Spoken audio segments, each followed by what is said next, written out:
Welcome back, beautiful souls. I'm honored to be here sharing this human experience and walking this evolutionary path with you today.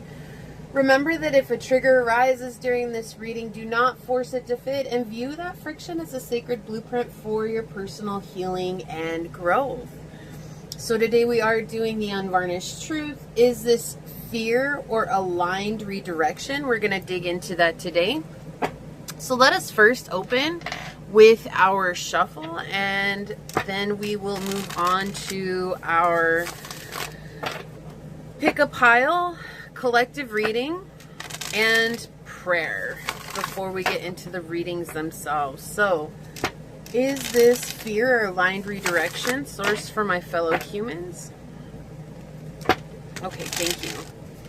Is this fear or aligned redirection? Pile number 1, is this fear or aligned redirection? What oracle card will help us better understand this message today? Is this fear or aligned redirection? Thank you. All right, pile number 2, is this fear or aligned redirection? What oracle card will help us better understand this today? Thank you. Pile number 3, is this aligned? Or is this fear or aligned redirection? Is this fear or aligned redirection? Pile number 3. What oracle card will help us better understand this message today for pile 3, source? Thank you. All right, we'll check out the collective message in just a second. Let me get your dice out. Is this aligned or fear redirection? Is this fear or aligned redirection? All right.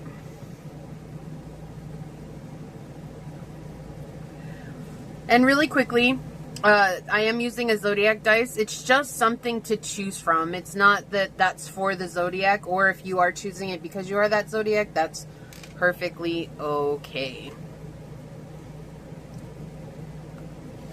All right, so for pile number 1, we do have this beautiful piece of clear crystal quartz.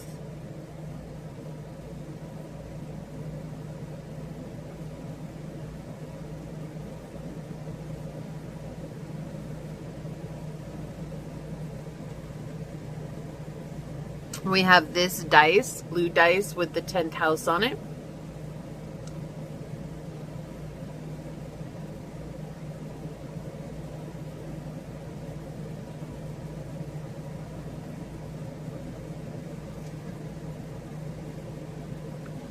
Pile number 2, we have this dyed blue howlite.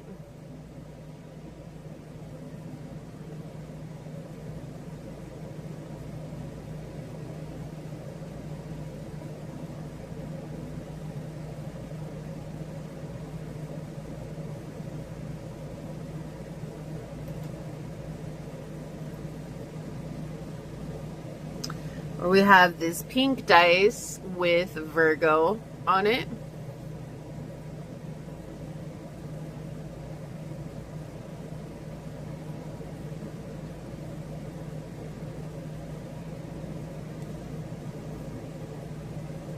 And pile 3, we have this beautiful piece of Grape Agate.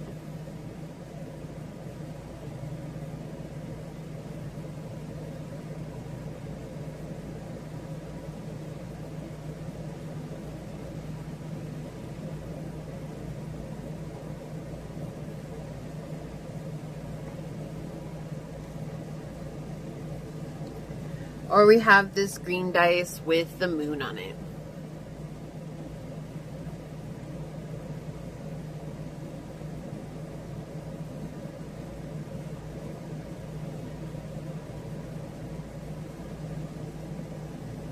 So we have pile 1, pile 2, and pile 3. Whichever pile you feel drawn to, that should be the one for you. If you're moving straight to your pile, I will see you there. And if you're here for the collective reading, let's see what we've got on the bottom of the deck. Renewal. Regeneration begins with decay. So I feel like regardless of what kind of redirection that you're going through as a collective, Right now, what is happening is that we are experiencing a time of renewal, right? We're learning how to redirect ourselves in a way that is more aligned, regardless if it's fear or if it is aligned. Even if it's fear-based redirection, there's a path here that's going to lead to some sense of egoic death. And through that egoic death, there's going to be a spiritual rebirth. And in that spiritual rebirth, you're going to recognize something incredibly powerful that you were unable to see before. But I feel like regardless of the situation at hand, it's always good to remember that even if we are led by fear, not to make such a huge deal about it. You know, sometimes we can get so concerned, like, oh my gosh, like I did this based on a fear. I was supposed to go this way, or I was supposed to do this, or I was supposed to act in this way, or whatever the situation is. There's this reminder that when we can step back and truly become the observer, we are then redirected to what is more aligned with our journey and better for our higher good, right? It's just a practice. We're not trying to perfect this journey right out the gate, right? It's just about letting yourself go through the journey, go through the travels, go through the opportunities that are there. And especially for those of you that are trying to build something that is significant, or something to give to the world, to give to the collective, or something to express yourself to the collective. I do feel like right now there's definitely a lot of heightened emotions around this situation. There's a lot of worry and a lot of fear. There's also a lot of feeling like maybe I have to identify with the success of whatever I'm doing, whether that is business oriented, spiritual oriented, physical oriented, mental or emotional, any of those things. There's this feeling of having to be successful, otherwise feeling like a failure. And that's not true. You're gaining wisdom, right? Even if we stumble upon the path, as long as we pick ourselves back up, the likelihood of stumbling in that same part of the path is not going to happen, because now we've grown wiser, right? And growing wiser allows us to learn from our experiences, but it also allows us to integrate and use that experience for our benefit. And there's something here where there's a deeper truth that's trying to come out, but there's a feeling of needing to really ground. Like, this feels like a very earthy energy here to me. This feels like a very calm and serene energy.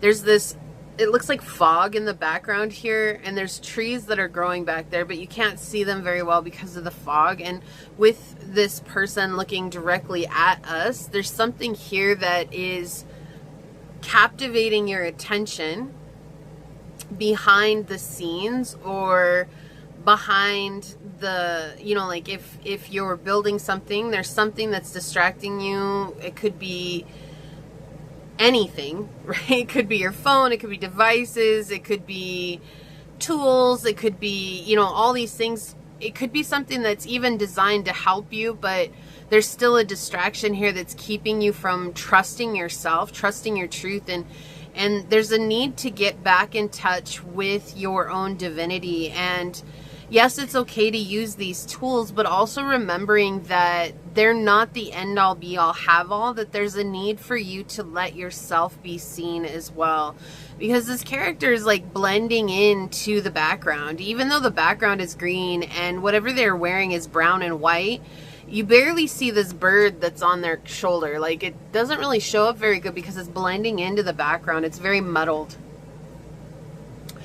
And I feel like there's this want to be completely perfect with a shift, with this redirection, with this new beginning. And there's this want to be completely exactly on point 100% of the time. And that's just not going to happen, right? Like, you're going to have ups and downs. That's part of our life journey.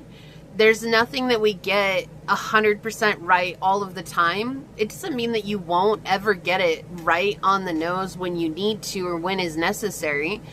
But it's also letting go and just trusting the path, trusting that this is the right direction for you.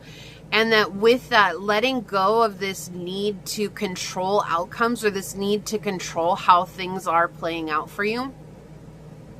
And you're going to feel a new, renewed sense of peace and calm, but also a sense of groundedness in what it is that you're creating, what it is that you're building, what it is that you're learning, what it is that you're healing.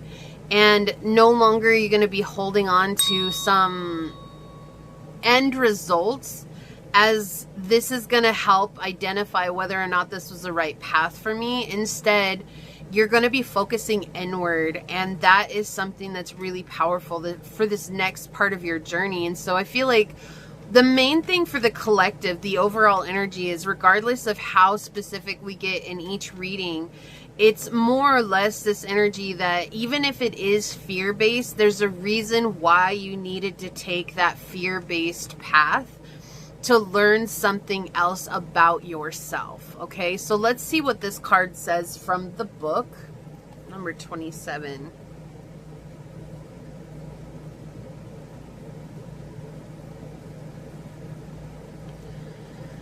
Okay, yeah, I love this. The first line, I love this.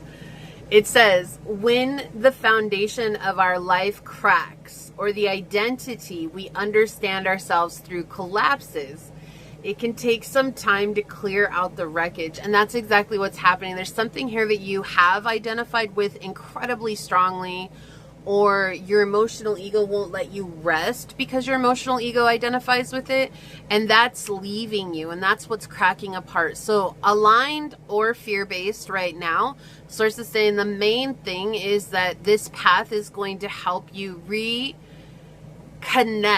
with a truth that lies within. It can take even longer to build a new vision and begin constructing our life's new direction going forward from it.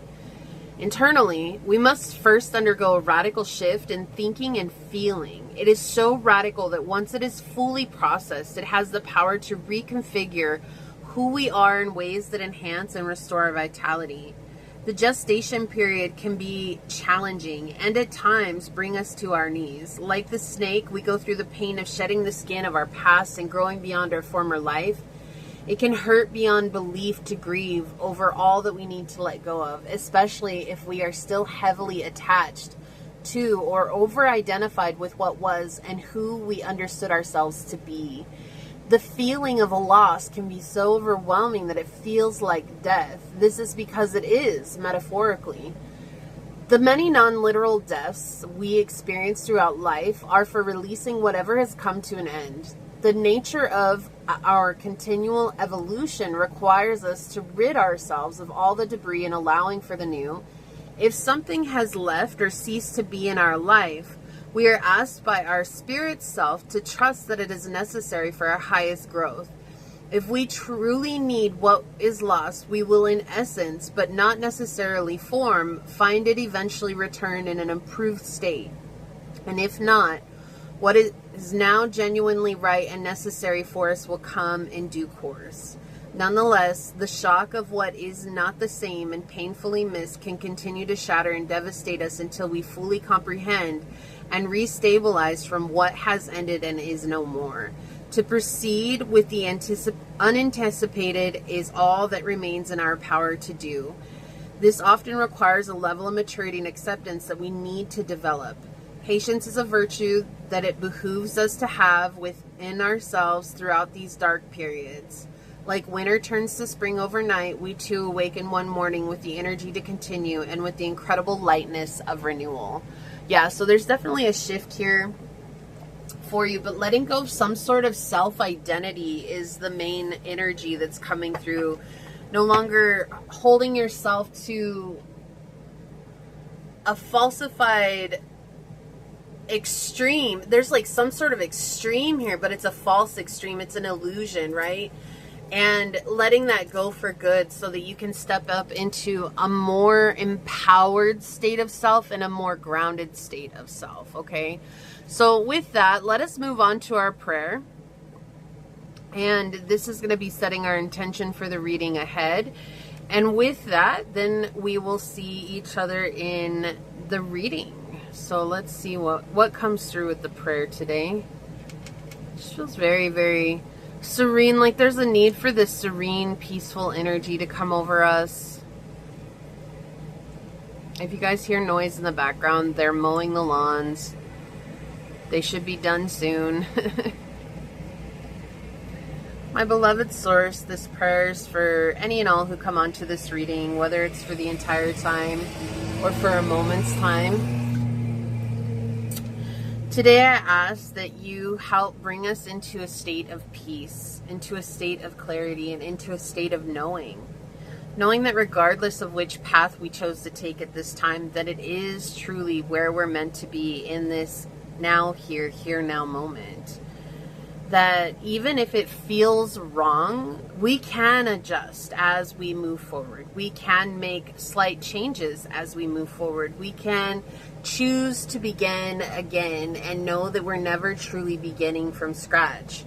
Everything that we have amassed on our journey becomes all the tools, the resources, the modalities that we can use to move forward, to continue to align, to continue to grow, to continue to reconnect, and to continue to ground. And at this time, I ask that you help us look in our bag of tricks. Look in our bag of tricks and help us understand and know what it is that we have available to us, what it is that we are capable of doing, and to help us lean into our strengths and to lean into our internal wisdom. For it is powerful. It is strong, and it is ever guiding us to our highest selves and back home. As these words are spoken today upon this reading and upon this tribe, so shall they be. Amen. Aho, Aseh. Thank you, thank you, thank you, my beloved source. Thank you. All right, let me get this over here.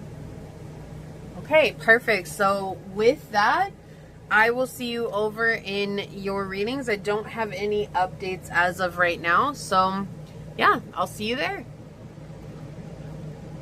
Welcome back, beautiful souls. I'm so honored to be here sharing this human experience and walk this evolutionary path with you today. Please remember that if a trigger arises during the reading, do not force it to fit. And view that friction as a sacred blueprint for your personal healing and growth. So we are looking into the unvarnished truth. Is this fear or aligned redirection? So we're going to start with our dice. We're going to move on to our tarot, and then we'll look at the oracle cards last. So pile one, if you were drawn to this clear quartz crystal, or if you felt called to this 10th house blue dice, this is going to be your reading. So let's go ahead and start this off. I do feel like I want to get an energetic update where you're at with the dice to start. Okay, so source for pile one, can you give us an energetic update of where pile one is at currently in this moment with the dice? Where are they at energetically with the dice? What would you like to share with us today? Yeah, fourth house. Okay, so we've got fourth house Aries, and we have Neptune energy coming through.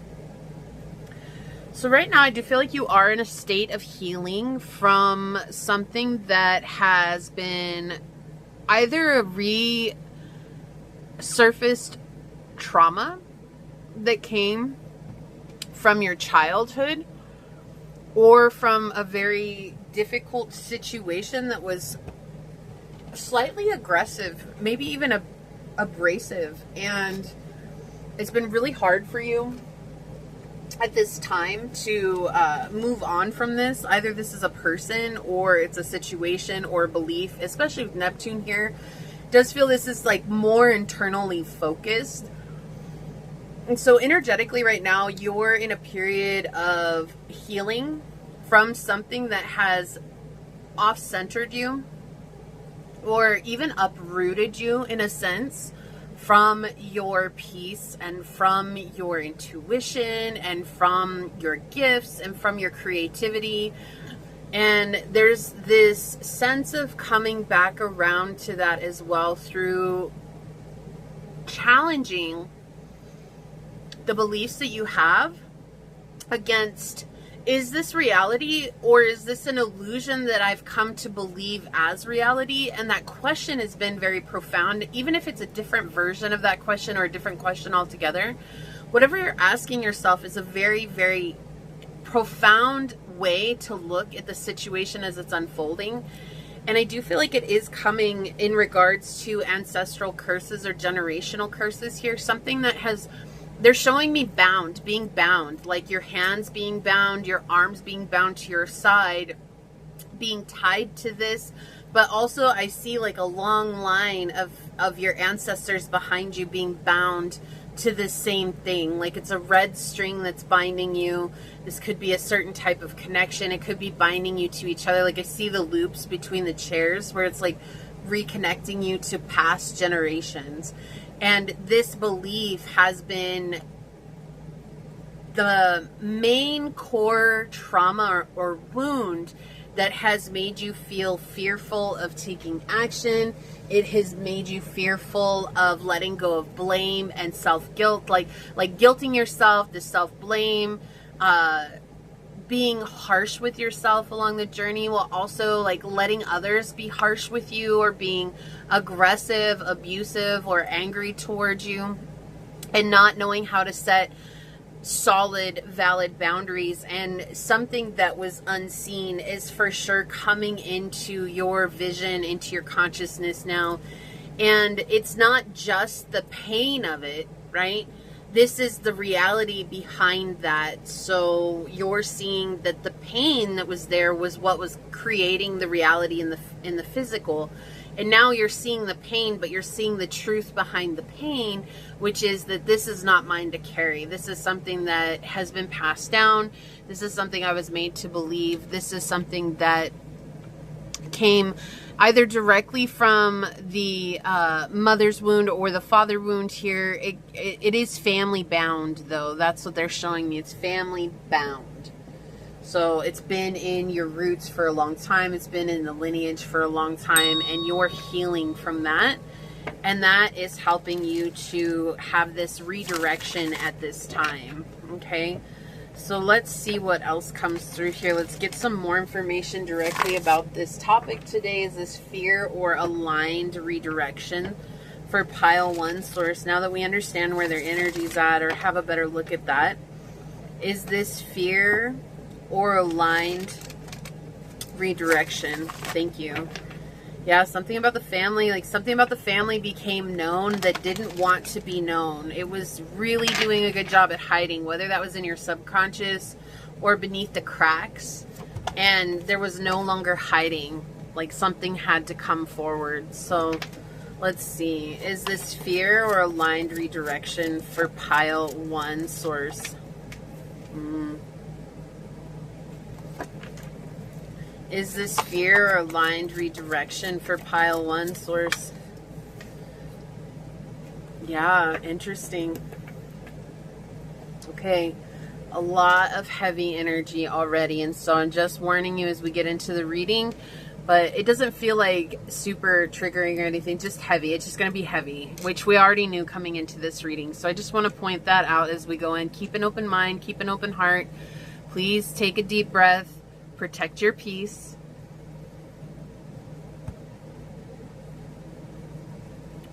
Yeah, I'd mentioned in the prayer that there was this new beginning that was coming from what felt like a failure or felt like an identity that you had had. And with this, we're going to see what this is in just a second, but with this combination of cards, what we're seeing here is that there's definitely something connected to the romantic relationships that you've experienced in your past.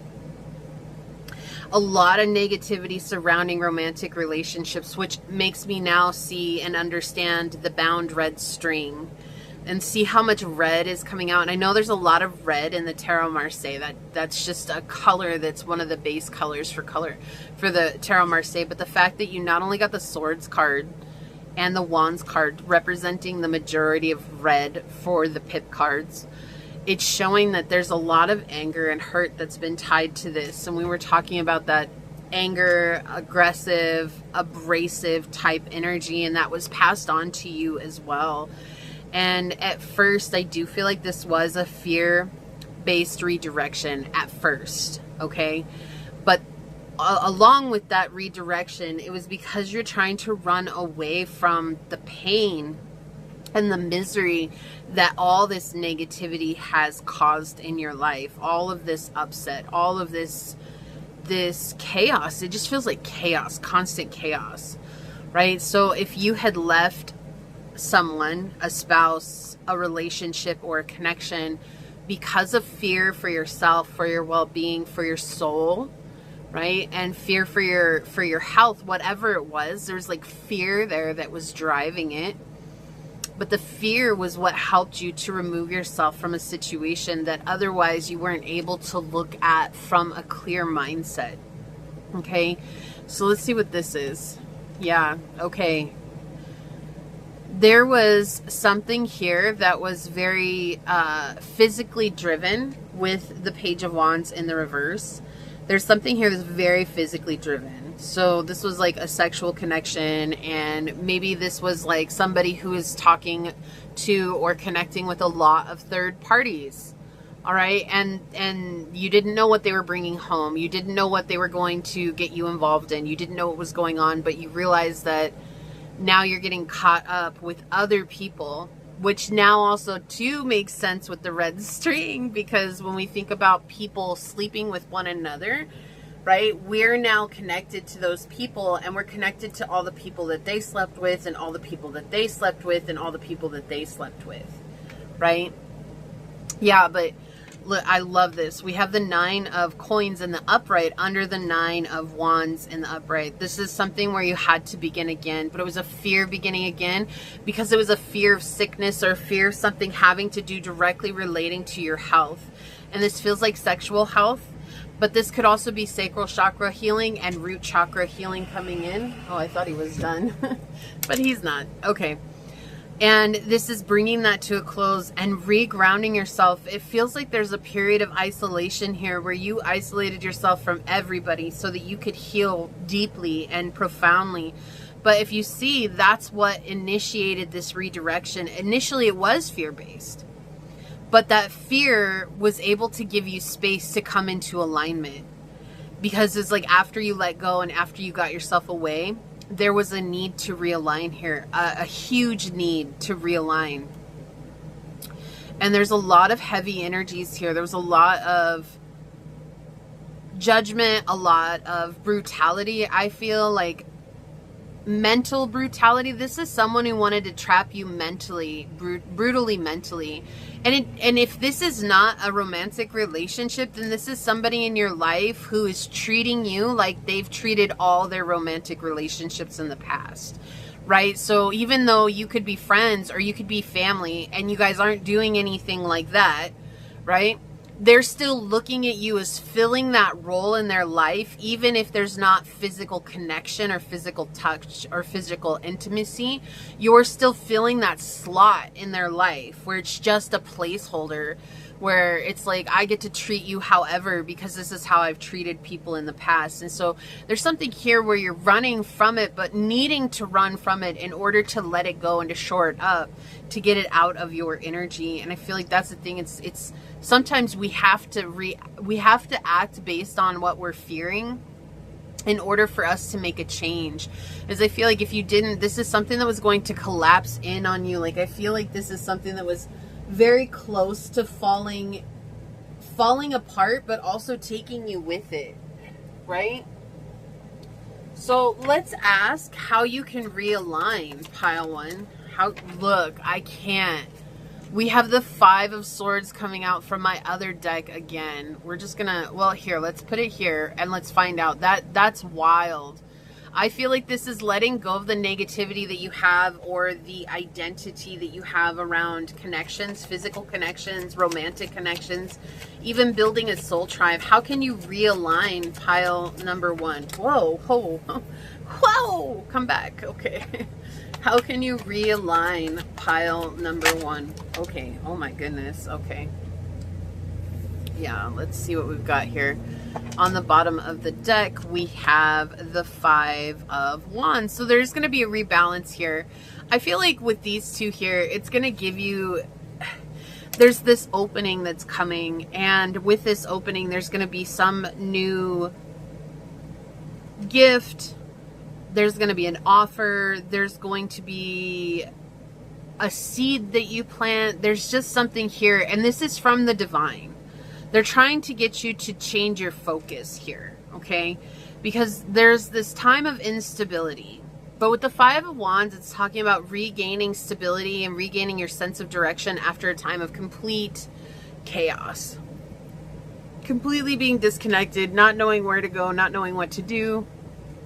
And this is Source. It's like a seed of hope. That's what I'm hearing here.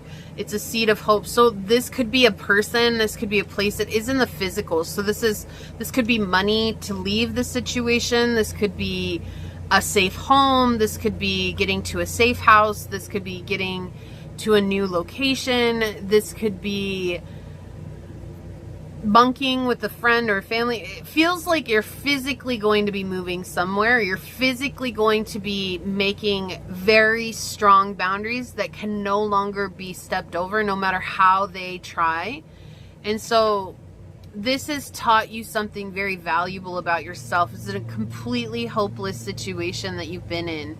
This is a very difficult situation. Okay, let's see what this is. Yeah, and we want you to look at this. We've got the Four of Wands and the Four of Coins. So 4 and 4, we have the Five of Swords coming out twice in the reverse, and the Five of Wands. So a very uncomfortable change. If you see 555 a lot, pay attention to what you're thinking. But 44 is the number of stability, strength, structure, stability, foundation. And that's what they're trying to help you build here, okay? How you can realign is to focus on how you can restructure your physical world so that you can have what you desire, right? So we want you to focus on the physical. This is not just spiritual. You've done a lot of spiritual healing, pile one, and spiritual healing is absolutely profound. It's necessary. But what this feels like to me is that Source is asking you to physically look at your world right now. What's going on around you? If this is somebody that you live with, or if this is somebody that you're around, okay?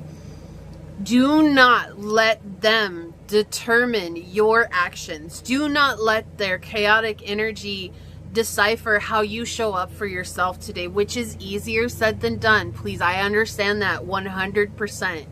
But what Source is saying is that how you realign is by focusing on the physical right now. Setting boundaries by taking you time, going outside, reading a book, taking walks, doing something physical, focusing on what you're building, focusing on spending time in meditation, right? Like doing these aligned actions for yourself, focusing on creation, focusing on maybe you need to take your car and go for a drive if that's available to you, just getting out of the house for a little while, getting away from them for a while. This is going to help you let this situation go and to step into a more grounded version of yourself.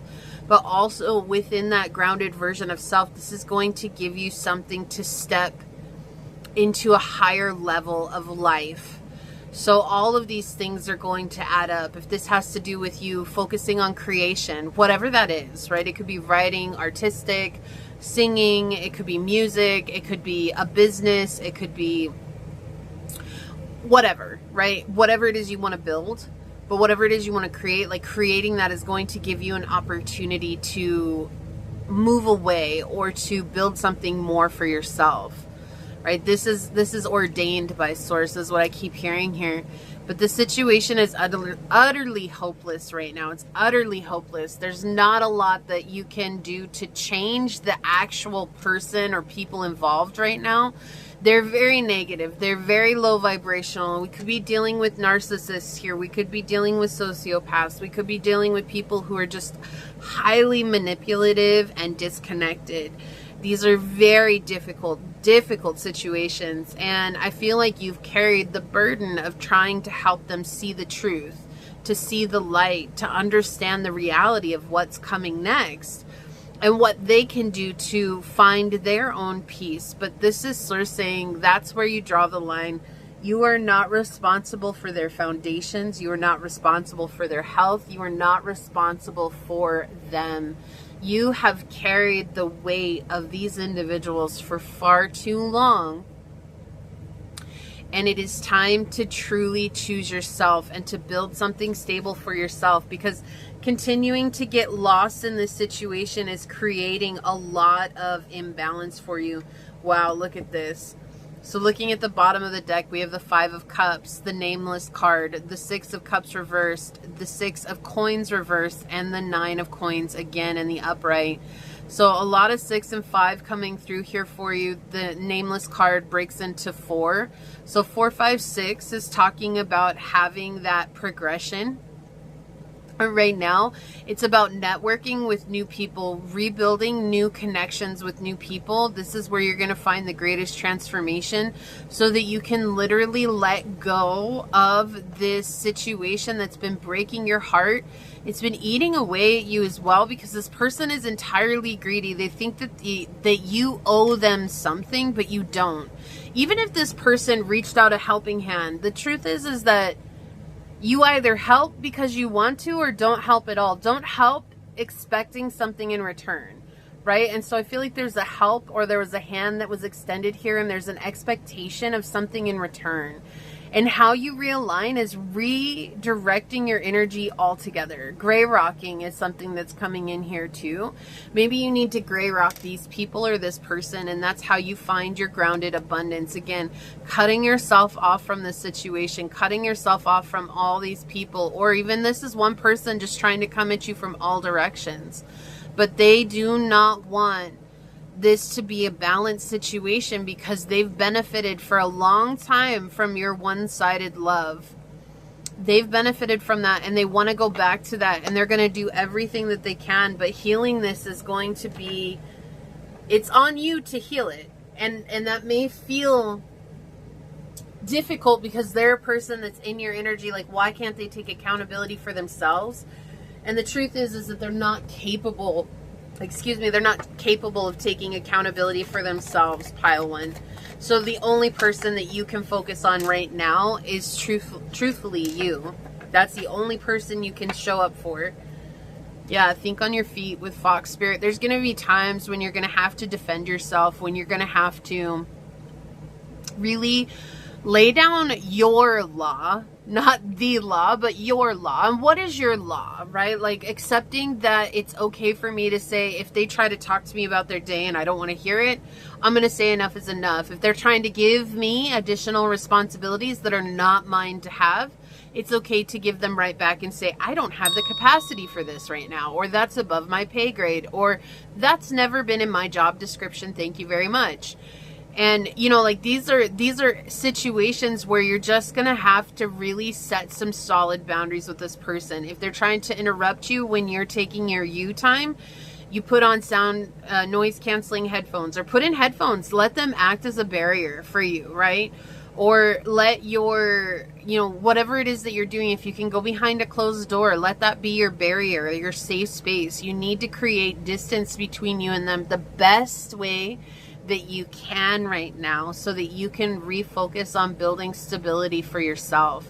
Because I feel like this person has really taken a lot from you because of their high expectations of you basically babysitting them in this lifetime. But you know what, honey, we're all adults here. We've all got our own lives to live, no matter how you look at it. And as soon as you turned 18, you became responsible for yourself the same way that they had to become responsible for themselves. And if they don't want to emotionally take accountability for themselves, well, that is not for you to carry, okay? But with the 5 of Swords here in the reverse, it's talking about there's so much negativity. This person is a Debbie Downer, a Dustin Downer, whatever you want to call it, right? This is somebody who just does not see the world as positive. Everything that can be negative is negative. I'm seeing the news. So this person could be obsessed with the news, or obsessed with just the negative aspects of the news. So if there's something really negative in the news, like, that's all they want to talk to you about. Or this is also someone who's incredibly egoic. and arrogant, like they feel like the world would dissolve if they didn't exist. And so they're always trying to build themselves up, like, oh, you know what, so-and-so down the street, I was so glad that I was there to help them, because if I wasn't, they were absolutely going to have a failed situation on their hands. Like, I don't know how they would have made it without me type energy. Or, oh my gosh, this job, it would completely shut down if it weren't for me. You work for Walmart, right? They're like, oh my gosh, if I got fired or if I quit today, the whole of Walmart would shut down, right? It's stuff that doesn't even make any sense. Like, if you stop and look at it as like, Walmart was standing before you got here, and Walmart's gonna stand after you leave. So, you know, like, that just doesn't make any sense. But that type of arrogance, like, it doesn't have to be Walmart. I'm just trying to give that example here where this is someone who's incredibly arrogant. Like, they're very, very aggressive. They're very, very verbally, it feels like they're verbally abusive, or they are someone who verbally guilt trips everybody so that they can feel like they're in power. Yeah, engineer, you need to focus on your creations, what it is that you're building. The light attributes the ability to give creative energy a practical expression, talent for designing resolutions to common dilemmas. The shadow is reliance on mechanistic solutions without regard for emotional consequences. Okay, so they don't have a regard for you emotionally. This is somebody who doesn't really live from a place of empathy, but they expect everybody's sympathy. Okay. And what Source wants you to do is to focus on realigning with what feels right for you. All right, whatever that is, building some sense of stability here. Yeah, a message from the energetic realms, 44 coming in again. This is where you're going to feel the most aligned part of your journey, is when you start to build something for yourself without allowing them to interrupt everything that you're doing. Okay, so with life between lives, this really just talks about before we come and we're incarnated on our earth. But it's also this very powerful energy coming through right now where it's like your spirit guides, your angels, your ancestors, truly, especially your ancestors, have been trying to help you build this stability with 4-4, right? 44 and 44. So 444 might really follow you around a lot. And I feel like when 44 pops up, like, pay attention to what you're thinking or what comes in, because you might be getting direct divine messages from your ancestors or from the angelic realms coming through to you as well. Okay. What else for pile 1? Whoa. Alrighty. A time to give rather than take. And this is interesting because I feel like this is saying it's a time to give to yourself, right? You give a lot to others, and I don't feel like this is a giving out to the world. This feels more internal to me, and it's a time for you to give to yourself. I feel like you've given so much to this person or these people or this situation, and that's why they're saying now is a time for you to really give back to yourself, okay? The orange dragon. Bring soul families and communities together. Spread belonging, warmth, and oneness. Bring people everywhere together. So this is what's going to happen as you move forward and reconnect with yourself, and also going out, right? We were talking about that networking. This is that same energy with the 5 of Cups. Talks about reconnecting with other people's like-minded individuals, communities, whatever it is. It's bringing yourself closer to soul tribe. But I feel like right now this person is blocking you from connecting with your soul tribe because you're exhausted. Let's face it, Pawan, you're exhausted. You're exhausted dealing with them. It's overwhelming. It's something that is completely mind-boggling as to why someone who is supposed to care for and love you or appreciate you is treating you this way. And it's just because they're living from their own wounds and pains. And it's not that that's an excuse as to them treating you this way, or that that's a right for them to treat you this way. It's just the reality of the situation is they're living in a projection of their own wounds, and they don't know how to align themselves, and they've benefited from being in this energy for so long. They're just not in a state where they can change. And so right now the focus is, right? And isn't this interesting? I was just realizing this as I was looking at the card. But look at these strings. They're not red, but look at these strings, right? It's not tying this dragon to anybody. It's about bringing the strings back to yourself and you choosing who you connect with, the ties that you build with others, right? Didn't I say this is like sacral chakra healing, and orange is connected with the sacral chakra as well? So that's a really synchronistic message coming in for some. I feel like this person just doesn't see you. They don't value you, and it's time for you to value yourself. Yeah, magenta dragon enables you to bring forward your soul wisdom. Awaken your soul memories and higher spiritual understanding. Prepare for accelerated ascension. Yeah, so when you choose yourself and you let your intuition guide you and you let your soul wisdom guide you from this situation, you're going to move very quickly into the new chapter that's waiting for you. All right, let's see. What do we got? Message from Archangel Michael. No, it's not time yet. This is not the divine right time to take action. Please be patient. The opportune moment is approaching. So like I said, I do feel like you're going to be moving from this person, or at least having space. There's going to be space created, but it's got to come at the right time. And you'll know, right? You'll know when the right time is. But right now, it's like preparation. I feel like this is preparation taking you to the next level. And that's what's so important about you building that foundation for yourself, building that boundary for yourself, building that situation that helps you to protect yourself. So it was initially fear, but now to realign is to come back to yourself, to come back to who you are. Process. It's time to put those long cherished ideas into action. You will soon come into contact with appropriate individuals, circumstances, and resources. Eventually you will experience joy as well as brand new opportunities. Trust in the process. Yeah. Right now it's about getting back to your creative sense. Whatever that has been. Could be journaling, it could be singing, it could be drawing, it could be writing, it could be creating, it could be being a producer, creating a movie, it could be building a business, it could be working with your hands, it could be whittling, it could be building something with yarn, or you doing crochet or something along those lines, or building your own nails, or whatever it is that you like to do. That's what they want you to get back into. All right, we're going to look at some shadow aspects as well. So, wow. Yeah. These do say shadow love oracle cards, but they're great for looking at the shadow in any situation.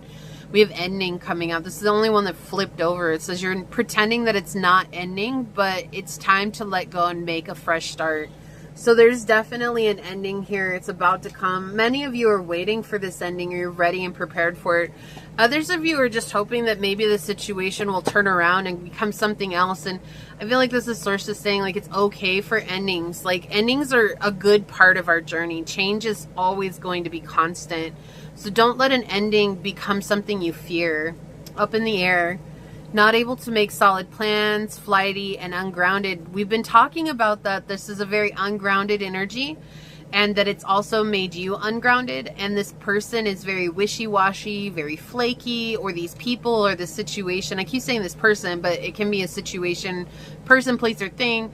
It's just not in alignment with you, and you're trying to realign. And how you realign is by becoming grounded in yourself right now. All right, let's get an answer oracle for you as well, and we'll check out your oracles as we get into it, and we'll read yours from the book. Okay, these two are coming out. Bottom of the deck. Yeah, risk-taking. Attack, go ahead. Glory favors the brave. So there's something here that you haven't leaned into for yourself because you're afraid maybe it's not going to be successful, or maybe it's a person, right? Like maybe you're afraid that they're going to betray you, or maybe it's a new job and you're afraid that it's going to fall through or something like that. If you don't take the risk, you'll never know. And then when years pass by, you're always going to look back at this one moment and think, well, what would have happened if I had? So it's worth choosing yourself. Like that's what they're saying, you know, listen to your intuition, but it's worth choosing yourself. Believe in yourself. Yeah, exactly. With squirrel spirit. Also bringing a lot of play and pleasure back into your life. There's a lot of serious energy. That's why I'm saying this is a very heavy energy. It's a very heavy reading, but when you bring that play and pleasure, which connects back to the sacral chakra here, you're going to feel a new sense of lightness coming through. We have the gambler. This is a very, very unique energy. It's the willingness to follow your intuition even when others doubt you. The shadow is relying on luck rather than hard work.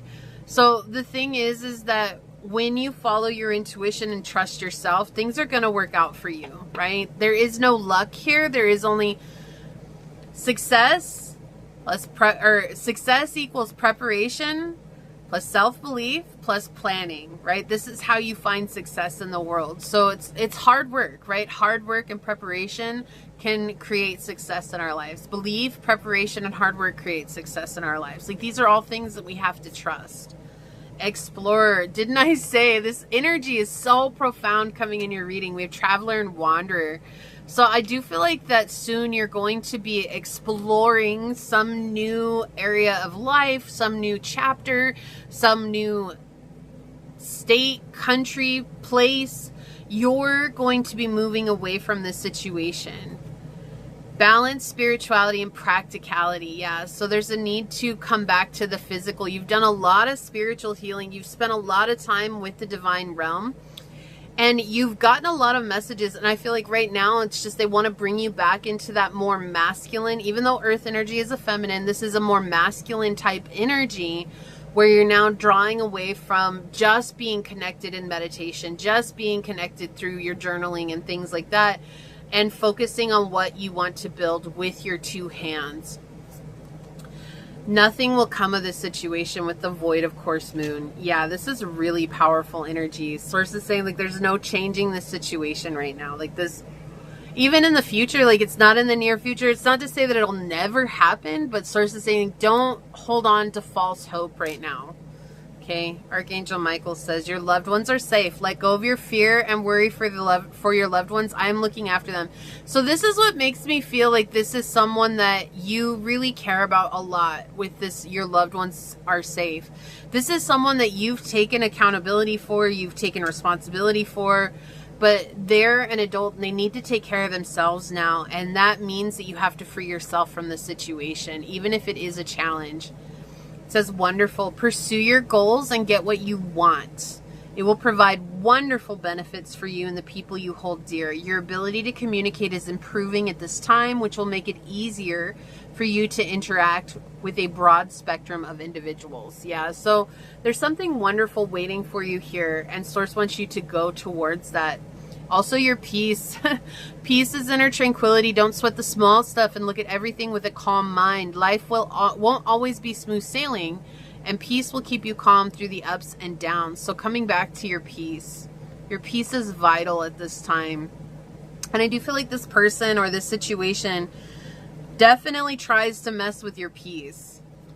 The gold digger, in it for what they can get. Can we just stop right here? I mean, really, this energy is very clear. It is so clear. This is a thing, like they were getting something from you being in your, it could be people-pleasing energy, just this, how you cared for them, how you have cared for them, they've benefited from that. Okay, they're in it for what they can get. We don't even need to work. I mean, they're self-serving, money hungry, right? But the thing here is in it for what they can get. This is the shadow at play right now. And yes, this makes so much sense. Tangled, unable to free yourself from a sticky situation. Taking a step back helps you to see clearly. This is an incredibly sticky situation. And I want to say, Pile, when it's super admirable that you love this person or this situation or this thing, like that you're in it. You were in it 100% from the get-go. Right? Whether that was because you felt like you had to or not, like, I want you to know that that's incredibly admirable. And it takes a lot of courage to choose yourself over a situation like this where you feel so obligated. But remember that if you don't take care of you, no one else is going to show up and take care of you or save you from this situation. You're the one that becomes your own knight in shining armor. So be that for yourself. Guard, defend, protect, and guarantee. Yeah, so you're on guard with this situation. I do feel like you could be dealing with a lot of fight or flight energy. Depression is coming through here. Body aches and pains, especially on a certain side, especially on the right side, not always necessarily, could be on the left side, but I feel heavily focused on one side of your body where suddenly like your foot is injured 1 week, then your ankle, then your knee, then your elbow on the same side, then your neck on the same side. You got like a crick in your neck, and then now you're having a headache, but it's only radiating on one side of your body, and you're like, what the heck? It's because when this situation arises, like you immediately tense up when this person comes in. You're like, ugh! And that is putting a lot of strain on that side of your body. You're expecting to have to guard yourself. You're expecting to have to protect yourself, to defend yourself. And that's why they're saying come back to this state of peace. That's vital for you right now so that you can continue to build what matters for you. I can't make this energy up. Manipulate, use arrangement and strategy. This person's been manipulating you for a long time, and they have grown accustomed to you responding or reacting in certain ways to their manipulations. And so right now, gray rock method is something that will really benefit you. And if you don't know what gray rock method is, it's super simple. When they say something that triggers you, elicits a reaction, or makes you feel like you have to defend yourself, practice saying, oh, and go back to doing what you were doing. I see. Go back to doing what you were doing. Okay. Go back to doing what you're doing. Yes. Go back to doing what you're doing. Do you notice something? There's no change in my tone. That's the thing. Like, gray rocking can be something that really sets a solid boundary between you and this situation, between you and this person or these people, while maintaining your peace. You're no longer reacting or trying to defend yourself to their manipulations. For these to be the last two cards to come out, that's the very thing here. It's like they want you to be on guard because that's when they win. That's when they get what they want from you. Energy, your time, your focus, controlling your emotions, making them feel powerful, whatever it is. But they've been using this strategy for a long time. And now it's just for you to really focus on your peace and say, you know what? I don't have to defend myself, because if they're already determined to misunderstand you, there's nothing that you can say that will make them see your value. So now it's time for you to focus on your value, pile one. And that's how you realign with this redirection, because the redirection is helping you to move back towards yourself. It's uncomfortable. It's highly uncomfortable. And it's also asking you to observe a situation that maybe you would just rather dust under the carpet and the rug, which is understandable. But it can no longer hide because the dust lump that's under the rug has become so big that you can't even climb over it anymore. So you have to uncover it. You have to look at it. You have to face it. And it's unfortunate because it means dealing with pain, and it means dealing with scrutiny, and it means dealing with accountability for self. And I want this person to take accountability for themselves, which is valid, very valid, but they're just not going to. So if they're not going to, then you're only left with one option, and that's to take accountability, full accountability for yourself in this situation, which means setting emotional boundaries, physical boundaries, mental boundaries, spiritual boundaries, whatever it is, because this is a very challenging situation. Okay, so let's take a look at your card. I'm going to read this from the book. We're going to see what it says. Yeah, wishful expectations. There's a lot of wishful thinking here. There's a lot of false hope. That's what I was getting earlier, is this false hope. It's falling in love with someone's potential is not the reality of the situation. That's us seeing them through rose-colored glasses. So it says, acknowledge the smoke and mirrors in your life for what they are. Seeing the reality of the situation. So let me get this from the book and we'll read this. All right. It says, sometimes we get so attached to how we want things to be that we shut our eyes to how they are. This can bind us. Look, bind us. Oh my gosh, what? That's what I was saying, bound. This is something you're bound to. Oh my goodness. This can bind us to a wheel that spins in the opposite direction of genuinely realizing our dreams. The assumptions that we hold about how we think our wishes should come true and in what form can easily trap us. Once we are caught with the rigid confines of how we mistakenly believe our lives should look, we become enslaved to perpetuating the impression we create for others and the need to keep believing the pretense for ourselves. Despite the heart knowing that something about our life is not right or disingenuous, it can often feel easier, even appear logical, to continue pretending that things are as they seem. Denial becomes our survival mechanism, and that which increasingly alienates us from ourselves and others. It is possible to spend an entire lifetime enchained by the elusive veil of magical thinking. Such a price for any fantasy is never worth it. The truth of what we genuinely desire cannot meet us halfway unless our expectations match how we show up to deal with the reality of our daily circumstances. Without candidly clear perception, acceptance, and active responsibility for the lives we are living, we can get stuck like the mother. Her eyes are closed to the painful reality of her present in order to preserve her fantasy of things being as she wishes them to be. Time moves forward and her wheel turns backward, and she blindly treads the same water. Look for any incongruent thoughts, words, or actions holding you in suspension, and this will help you identify any form of wishful expectation playing out in your life. It can be helpful to observe what your heart has to say about your current state of emotional, mental, and physical well-being, as well as the environment and company that you keep.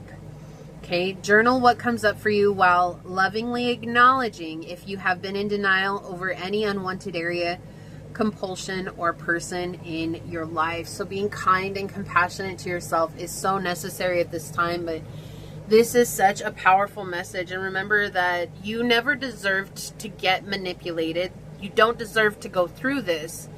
And knowing that information, now the question becomes, what are you going to do to protect your peace and to protect yourself?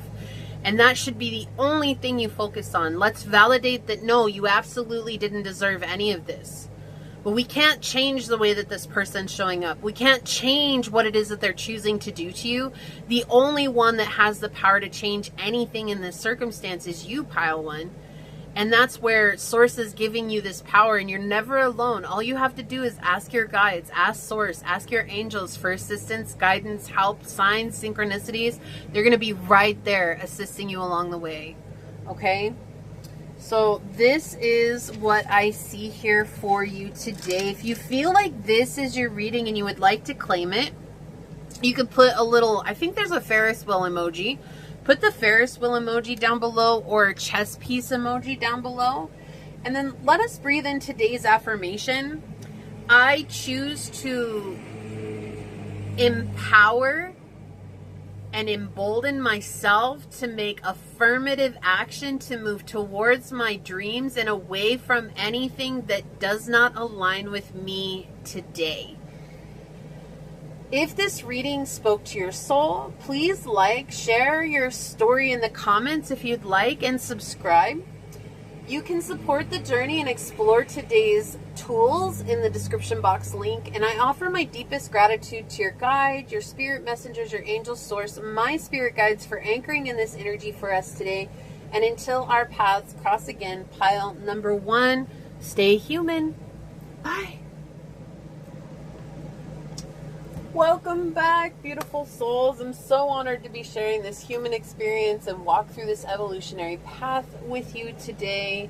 Please remember, if a trigger arises during this reading, do not force it to fit, and view that friction as a sacred blueprint for your personal healing and growth. So we are looking into, is this fear or aligned redirection? So we're going to be getting the energy with your dice, and then we'll get more information with the tarot, and then we will look at the oracle last. So if you were drawn to this dyed blue howlite, or perhaps you felt called to this dice with Virgo on it, the pink dice, this is going to be your reading today. So let's tap into your energy. I was getting a very strong channeled message for you in the beginning, Pile 2, and that is that there's somebody here in your energy. It feels like it's a person that you're trying to redirect yourself from, or to get away from, or this redirection had to do because of a person.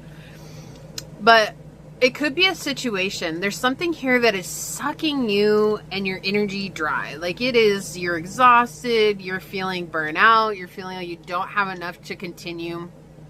That there's something really overwhelming here around your energy. And I feel like it's just been really hard because either you're self-sabotaging and you're not trying to, right? Like this is just an old energy that's coming up that's creating self-sabotage. Or it's you not realizing that this person is draining you so much. Like maybe they're using very underhanded methods, or they could be a covert narcissist, which is really hard when we're dealing with covert narcissism because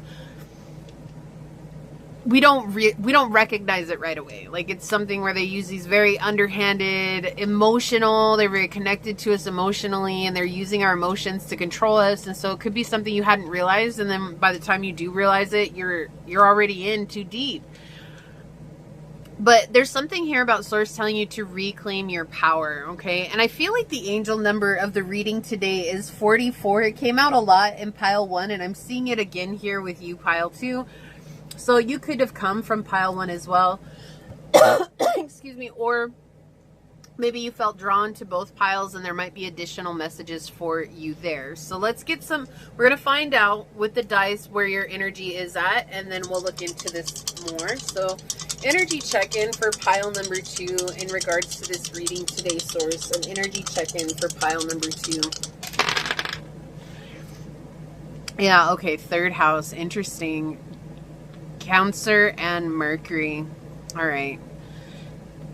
So I'm just going to mention this because I really feel this in my gut. And you guys know, if you've been with me any amount of time, I don't like to talk about twin flame journeys. But with the 3rd house coming out and this energy that's coming in already, like it just feels like it. So this could be a labeled love relationship. It does not have to be. This could be anybody. But I do just want to mention this because it is coming out. I feel like in my pit of my stomach, this is something that's really hard because there's a control tactic that's being at play here. And your energy right now is that I feel like you're trying to communicate with them, or you're trying to connect with them, or they're trying to communicate or connect with you, and you're struggling here, right? You're struggling with Cancer energy. It feels like there's a codependent connection here. And I know we're looking at your energy right now, but your energy is bouncing off of them right now. So this could be someone that you are very connected to, someone that you believe you're meant to be very connected to, but this is not a healthy situation in any way, shape, or form. And they're trying to show you that there's a lot of healing that needs to happen in regards to this, or this is something you're dealing with right now in regards to someone that's actually a part of the twin flame journey, right? To getting you to that self-realization, that self-awareness, that self-actualization, which is what the journey is all about itself, okay? So I just want to bring that up really quickly here and put that out there so that those that resonates with it comes from. And if that didn't resonate with you, then that is not a message for you at all, okay? For others of you, this is someone that you grew up with, a childhood friend. This could be someone that you went to school with. This is where you guys are struggling to meet on communicative terms. You're not able to clearly communicate to one another, or there's situations where you're conversing with one another and suddenly things blow out of proportion. It's interesting. I don't oftentimes get anger from Cancer, but there's anger coming, and this is emotional anger. Like, why don't you hear me? Why don't you understand what it is that I'm trying to say? Why can't you just pay attention to me? There's this like victim energy that's coming in. I'm not saying it's coming from you. I'm just saying this is the energy that's overall around you right now. And so this could be why you're emotionally exhausted, why you're feeling burnout. And again, we were talking about the covert narcissism. It's like there's somebody who's using some very underhanded emotional tactics, which comes out with the Cancer energy here as a form of communication, acting like, oh, you know, I do care about things as long as it's about me.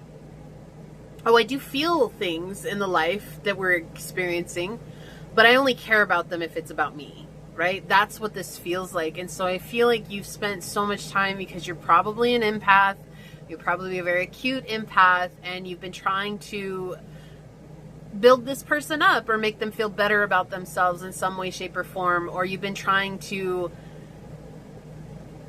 set the tone so that you're not just constantly taking care of them.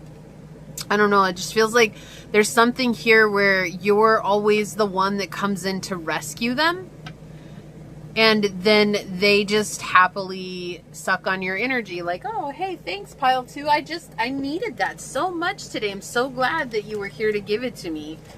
But let's find out. Because I feel like this energy is what you're being redirected from. And it does feel like it's in alignment. It doesn't feel like it's out of alignment, but let's get a little bit more, because I do feel like this is aligned action. This redirection. It just feels like it. Like there's a bright new day. God, thank you for sunshine, thank you for rain, thank you for joy, thank you for pain. It's a beautiful day, it's a beautiful day, yeah. Yeah, there's something here where your gratitude is helping to carry you along this journey as well. I feel like you realize this. But I do feel like for some of you, it's been hard for you to actually come to terms with this situation. So if this is a potential person that you thought was a twin flame, like seeing them in this light has been really, it feels very destructive. It's like destroyed something, but it had to. But is this fear? Yeah. Is this fear or aligned redirection, source?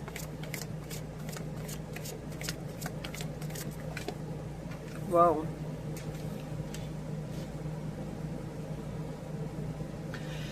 Okay, I'm going to take what's on the bottom of the deck, but I feel like I really want to get one card to kind of tell us about this person, because I don't know, I just feel like I need to get one card about, can you tell us about this person, source, or this situation? Okay.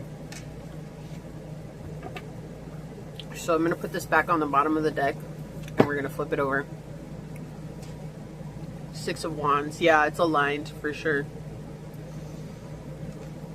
There's something invisible here that's at play. It's almost like for a long time, and it doesn't have to be a person, okay? This could be a situation, a job. This could be anything that you feel like is crumbling. This feels like it's falling apart. It does. It feels like it's crumbling.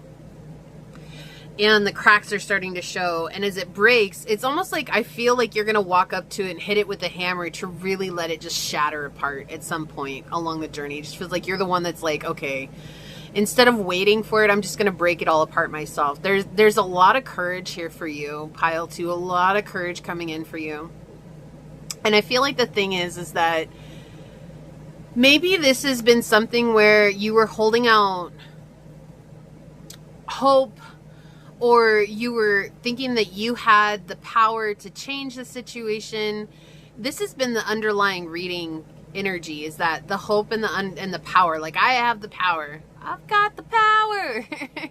I feel like that's the thing, like holding on to that hope and that power, thinking like you were the one that was going to be able to change them. Like you were going to be able to redirect this in the way that you wanted it to go. And something broke. And I feel like that was the emotional ego just had a complete breakdown. It just had a complete breakdown because there was no going back. Like whatever the situation was that unfolded, you're the one who was like, you were listening to your spirit. There's like a huge truth that you decided to say, I'm just going to lean into this and trust. Because I feel like this is the direction I need to go. So this feels like you initiated this redirection instead of just waiting for things to fall apart. But it was already falling apart. There was already cracks showing. And there was no denying the cracks any longer. And it was like the ego's like, no, those are just pretty little things in there. Like, we don't have to pay attention to those. And it feels like you made the decision and said to your emotional ego, enough is enough. I'm tired of holding on. I'm tired of holding on and expecting things to change. We're literally living in this insane situation because we're expecting things to change. And I'm tired of listening to you and your weird reasoning and your weird thoughts and your weird beliefs saying this is going to work out for us when it clearly isn't. It's clearly going in, we're two different paths, and the emotional ego is trying to lead you over here, and you're saying, nope, this is where we're going. And so that's why I feel like I see you walking up with a hammer, with a chisel, and just like, okay, I'm done. And it's interesting that I was trying to get an energy about this person. I wanted to understand more about this person. They came out with the Queen of Swords, but the truth is that you admired them for a long time, or you held them in high regard at some point in time. Maybe put them on a pedestal with the Queen of Swords here. But because it wanted to be on this side of the reading, it's showing that they had no regard for where you were or where you were going. Maybe they cared about you, but how they cared about you was so minuscule compared to how you cared about them, or compared to how you cared about the situation. Like, there was no equal give and take here. There was nothing that was coming to fruition because of this. And so your misguided beliefs was letting you replay a situation, right? That's the Fibonacci sequence in motion, is when we're replaying a past situation over and over again. That's the Fibonacci sequence unfurling. And we get to make a decision at all of those intersections, right? We get to continue, or we get to choose a different direction. And it doesn't mean that that won't come back up in our lives. But what it means is that if we choose a new direction for ourselves, when that situation inevitably comes back around in our lives, we're far more equipped to deal with it, rather than letting it fall apart in front of us and it forcing us into some place. So this could have been during, especially if you're watching this at the time that I posted it, this last Mercury retrograde, we're leading right up into the Lion's Gate, leading right up into the eclipse. And there's so much heavy energy right now of just transformation and choosing something new for ourselves, and being honest with ourselves. And I feel like this could have been that time frame for you, or there might be a lot of astrological events. If you're not watching it right when I post it, there's a lot of astrological events that could be sending you this direction, or it's just finally your intuition said, I'm gonna be more apparent than your emotional ego. But we do see that this person has been protecting something from the past, and it's a hidden something. They're holding on to something, and they don't want to let it go, and they don't want to get you involved in it, and they're doing their best to keep this separate. And I feel like that's the thing here. Yeah, it's a hidden danger with the moon in the reverse. Oh yeah, an injustice. So with the Six of Wands on the bottom of the deck, we're looking at victory. We're seeing things come together. We're seeing there's an ally here at the end of this road for you. There's someone that's coming in that's going to meet you halfway, and you guys are going to grow together. Yeah, it could be a love relationship. I was telling you, this feels like it is. It feels like it's a labeled connection, or you've put something on this person, but there's a lot of fear. Like, we have the Strength card and the Eight of Wands here. There's a lot of fear when it comes to this past person. A lot of repressed emotions when it came to that past person, but something shifted here where you said enough is enough, and now you're ready to meet someone new, or you're ready to just go down the path to the opportunity to meet someone new on your journey when it comes to love. And it could be a friend. Like, it doesn't have to be romance. It doesn't. It could be a friend. It could be a colleague. It could be someone that you built something with, a business partner, whatever it is. But you're tired of trying to let this person, the identity that maybe you have attached to this person, or the thought or the label that you've attached to this person at some point in time. It's like, I'm tired of letting that be the guiding post for me. I'm tired of letting that be the reason that I continue to show up and feel like I don't have any ground to stand on. There's a lot of judgment here. There's a lot of injustice. There's a lot of inequality here. There's a lot of one-sidedness that's happening and unfolding when it comes to this situation. And that's it. It's like, if you spend 10 years waiting for a person to come back to love you the way you love them, at what point is enough enough? Do you have to wait another 10? Do you have to wait another 20? Do you have to wait 40 years? Do you have to wait until you're on your deathbed to say, man, I really regret never going out there and seeing if there's actually someone who cherished me for me being me, right? Like, do we really have to wait that long? And I've run into people who want to, and I've run into people who didn't know they had an opportunity or a choice to. And I've run into people who are like, oh, heck no. Let them live their life, and I'm going to go live my life. And if we meet again somewhere down the middle, cool, whatever, right? So again, it's just, I feel like waiting is showing source like I'm still in a state of lack. I'm still in a state of missing out on something in my life. And so there's the decision that you make here where you say, I'm going to go and get it for myself. And I feel like that's companionship. It feels like some sort of companionship here. It feels like something that is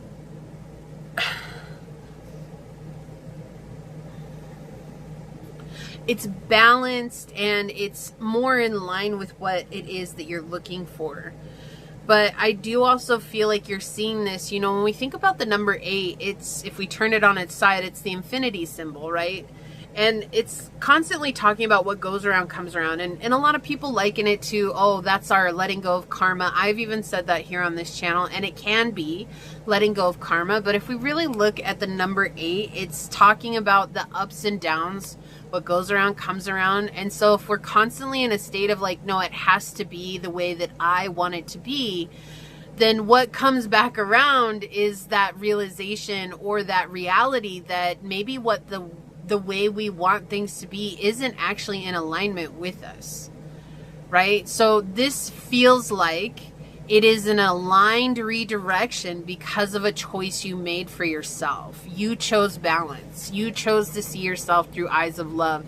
The 6 of Wands being an action card, a forward motion card. Something is shifting, and it has to do with love. Now, if this was the 6 of Cups, we would talk about solely soulmates, right? Romantic love. But the 2 of Cups is a much more generic type of love card in the pip cards for the Tarot Marseille.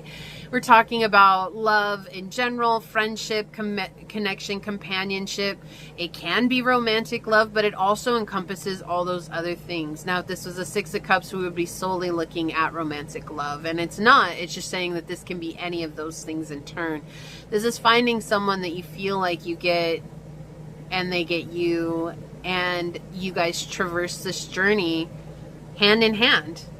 You're not alone anymore. It's an ally. There's someone who's going to stand for you. You're going to stand for them. You're going to fight injustice for one another. You're going to speak your minds for one another. You're going to speak your minds for yourself, right? This is having someone who's like a thick and thin, 2 peas in a far out pod, y'all. That's exactly what you're moving towards. So I do feel like this was the picture that had to come forward for you, though, was recognizing that at some point your emotional ego was saying that leaving this situation is dangerous. We can't do that. We can't leave this situation. We have to maintain. We have to hold on because that's the only option that we have. But then at some point your soul and your spirit said that's an injustice to you, and it's an injustice to this incarnation and what you actually want to experience on this journey. So let's ask, what can you expect next? So what can you expect next? Oh my gosh, I love this. The second time this happened today. Yeah, as being your own hero, rushing in and saving yourself with the Knight of Wands here. You've rushed in to save yourself. What can you expect next? Having clarity, knowing exactly what you want to unfold moving forward. No longer holding on to, you know, and this is something I've talked about a lot, potential, right? The potential of someone sometimes keeps us in really toxic or one-sided situations far too long because we've fallen in love with the potential of a person and not the reality of who they are, right? So bottom of the deck, we've got the Ace of Cups. Yeah, so this has been a very disheartening situation for you. It's been incredibly brokenhearted. Like, you've been brokenhearted along this journey. You've been feeling like you've been taken advantage of. You've been feeling like things have just not worked out for you. And it's also kept you from connecting with your divine connection. So the thing here is that when we say divine connection, this is the connection with source. If you look at this card, it looks like a cathedral, right? And so we think about a cathedral, thinks about, oh, that's our place of worship, right? A place of worship, maybe not ours, but a place of worship. And with that place of worship, that's our connection to the divine. And so the Ace of Cups here in the reverse is showing this has been a disconnection from the divine because of something the emotional ego wanted to be real that was not real. But we do have the Seven of Swords underneath here showing and pointing out that there's a mental switch here, and the mental switch was that I'm going to overcome this. I'm going to get through this no matter what. And so there was a deeper truth that was revealed to you in regards to this situation, which helped you to take aligned redirection. Yeah, the King of Cups. So this could be dealing with a Pisces, specifically a Pisces. Incredibly strong energy here. The Pisces being the one disconnected, but you could have Pisces placements highly aspect in your chart. You could be a Cancer as well. Cancer, Sun, Moon, Rising, or Venus. You could have Cancer in the 3rd house, Pisces in the 3rd house, Pisces, Mercury is coming in, or Aquarius Rising is specifically coming in as well. Yeah, the 7 of Coins in the reverse. This is an interesting energy, right? So what to expect is that you're going to be saving yourself from someone who is emotionally unavailable completely. Like they are just, nope, there's nothing that you can do to help me get connected to you in that way, because their only concern is approval, validation, neurotic approval of friends, family, their connections, who they're around. So if you're someone that's not feeding their ego, they're cutting you off. They're trying to control you. They're trying to put you back into that state of feeding them, building them up, giving them something, controlling it. And for you, it's saying, when is enough enough? That's been the question here. I feel like has come through so much for you, is when is enough enough? Let's get one more. I just want to find out what happened. What can they expect in regards to dealing with this person? Wow. So we have the House of God, the falling apart. That's the thing. That's what I was getting. So this is going to fall apart. That's what they're saying. Whatever this situation is going to fall apart. It's going to crumble to the ground. But honestly, with it being in the upright, sometimes it's us not wanting to deal with reality, right? But I feel like this is something that's preordained by source, by your spirit, with the feathers coming in that knocks the crown off. It's something that's knocking the ego off of its high horse, saying like, get out of here, ego, you're stupid. And not trying to be mean, but you know what I mean? Like you're saying, you're stupid, you're leading me down this crazy road, you think you know it all, and you won't listen to me for a minute, so get out of here for a second. So we can look at the reality of the situation. Again, we're not trying to blame ourselves. That's not what this is. But sometimes we got to be rough with our emotional ego, because it's been rough with us. It's been rough with us. And this is not an eye for an eye. It's just sometimes we really have to be bold and talk back to ourselves in that way. Like, no, that's not going to fly. We've been down that road time and time again. It hasn't worked out for us. And so this is literally the falling apart of the emotional ego. Something is literally getting upended here. And it has to do with this person that at some point you really did look up to, or you really admired, or you really loved, or you really cared about. But now you're rushing in, and even though he's rushing towards her, right? Even though he's rushing towards her, what you're rushing in is defending yourself from the situation now. You're rushing in and defending yourself with the truth. And now you're the one who's turned your back on them. You're the one that's turned your back, and they're focused on you. They're focused solely on you, trying to draw you back, trying to bring you into this situation, because you realize you have a choice. You realize you have a choice. There's an opportunity here for you to grow. And I feel like it's been really powerful. Sometimes the most powerful thing we can do is to choose the most uncomfortable thing that our intuition is trying to lead us towards. And that's oftentimes letting go of something that we just don't want to let go of. Surrender now. Yeah, the moth spirit. This is also pointing to, this is the shadow. This is something within the shadow that's coming to light. And so surrendering now. No longer trying to maintain control, letting go of that self-sabotage, letting go of it wanting to be what you wanted it to be.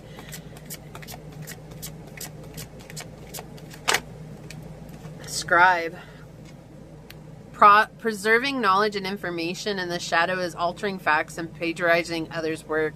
So I do feel like this person was trying to paint a story. Like they're trying to paint your reality, even though you knew things. Like they were trying to make you question your intuition. They were trying to make you question yourself. They were trying to make others question you. And so I feel like realizing that you see the situation now for what it is, you're like, no, I know what really happened, and I'm tired of letting this person convince me that that's not what happened. So you might have started writing down incidences like on your phone or on a journal or something like that, and that's helped you to stay grounded in reality. And if you haven't, that's something you should start doing for yourself. But we do have Destroyer here with releasing what is potentially destructive and preparing for new life. This also feels like the House of God energy here. And the Shadow is intoxication with destructive power, destroying others' dreams or potential. So we see that, like coming into this, it's releasing what is potentially destructive. This has felt like danger from the get-go, letting it go. Feels like danger. But there's a choice that you made, and that choice brought you into alignment. Even though it felt like danger, surrendering and facing it for what it was has helped you realize that it was not as scary as you initially thought. And that's what happens with our emotional ego. It convinces us that it makes mountains out of molehills. That's what it does. It makes mountains out of molehills. Resourcefulness, intelligence, mental action, and right thinking. So again, this is just feeling like that confirmation that this is an aligned redirection that you're going through. This is something you chose for yourself. You made the decision, and it was right thinking. It was something that you had to choose based on what information you were getting from outside situations and from yourself, from your higher self, letting the situation play out as it was, whatever it is. There's something here that made you realize, like, nope, I'm done. Yeah, time to release negativity. Full moon in Scorpio. Yeah, you're saying I'm done. I'm done with your chaos. I'm done with your childishness. I'm done with your wild antics. Like, I just don't want a part of it anymore. Again, with the Scorpio energy here, it's been a part of the shadow for a long time.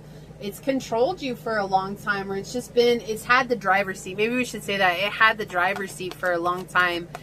And you kicked it out. You said, nope, sorry, I'm taking back control, homie. You can sit in the back seat. In fact, while you're at it, why don't you get in the trunk? I don't want to hear from you for a while, okay? Rose Pink Dragon prepares your heart to connect with the higher facets of the cosmic heart. Open your heart to the warm-hearted love and diamond light. Connect with the love of the universe. So again, with this, just another confirmation that this has to do with something regarding love. So it doesn't have to be romantic love, but this is preparing you to open your heart for something that is love-oriented and all-inclusive. The gold and silver violet flame dragon transmutes the old around you with wisdom and grace. You're walking through some sort of portal here. It says it's time for transmutation, magic, and healing. Offer service under grace. Yeah, you might see a lot of butterflies too, especially at this time. You're going to see a ton of butterflies, or like a symbol of butterfly is going to come to you a lot right now. And that's just showing that you're going through this transformation in this moment. You might also see a lot of gateways, like oh, you're watching TV and there's a lot of doors or gateways that you notice all of a sudden, or you're driving and you're seeing like doors or gateways on people's bumpers as bumper stickers or something like that. That's just showing that you're going through that gateway, and that things are happening for you on an energetic level. What else would you like to tell Pile 2 Source? Alright. Bottom of the deck. Yeah. Didn't I say this? You got to take back your power, and we have this confirmation. And it's the number 13 card, and I kept seeing 4. I kept seeing 4. You've forgotten who you are. You are a child of the divine, so take back your power. Don't let others convince you that you don't have a power within you. You do. You are so strong, and you have a right to see that about yourself. So this is about you taking back your power. And I feel like that's that step towards you choosing yourself in this moment, instead of waiting for things to fall apart so that you had to choose yourself, right? That happens a lot sometimes on this journey, is that suddenly like everything will fall apart. We have to decide what's best for us next. But sometimes we get clarity before a situation falls apart, and we can make a decision before then. And the opportunity is always there for us, Pile 2. It's always there for us, but we're not always aware of it. right? So I feel like this time you were definitely aware. Bring balance. You're putting too much energy into something, creating lack somewhere else. Take action now to correct the situation or risk further imbalance, which could lead to undesired results. So coming back to yourself, I feel like this is where you bring balance.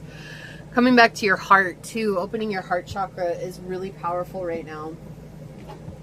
Let's get some shadow aspects and find out what they are. Can we have some shadow aspects for pile number 2, Source?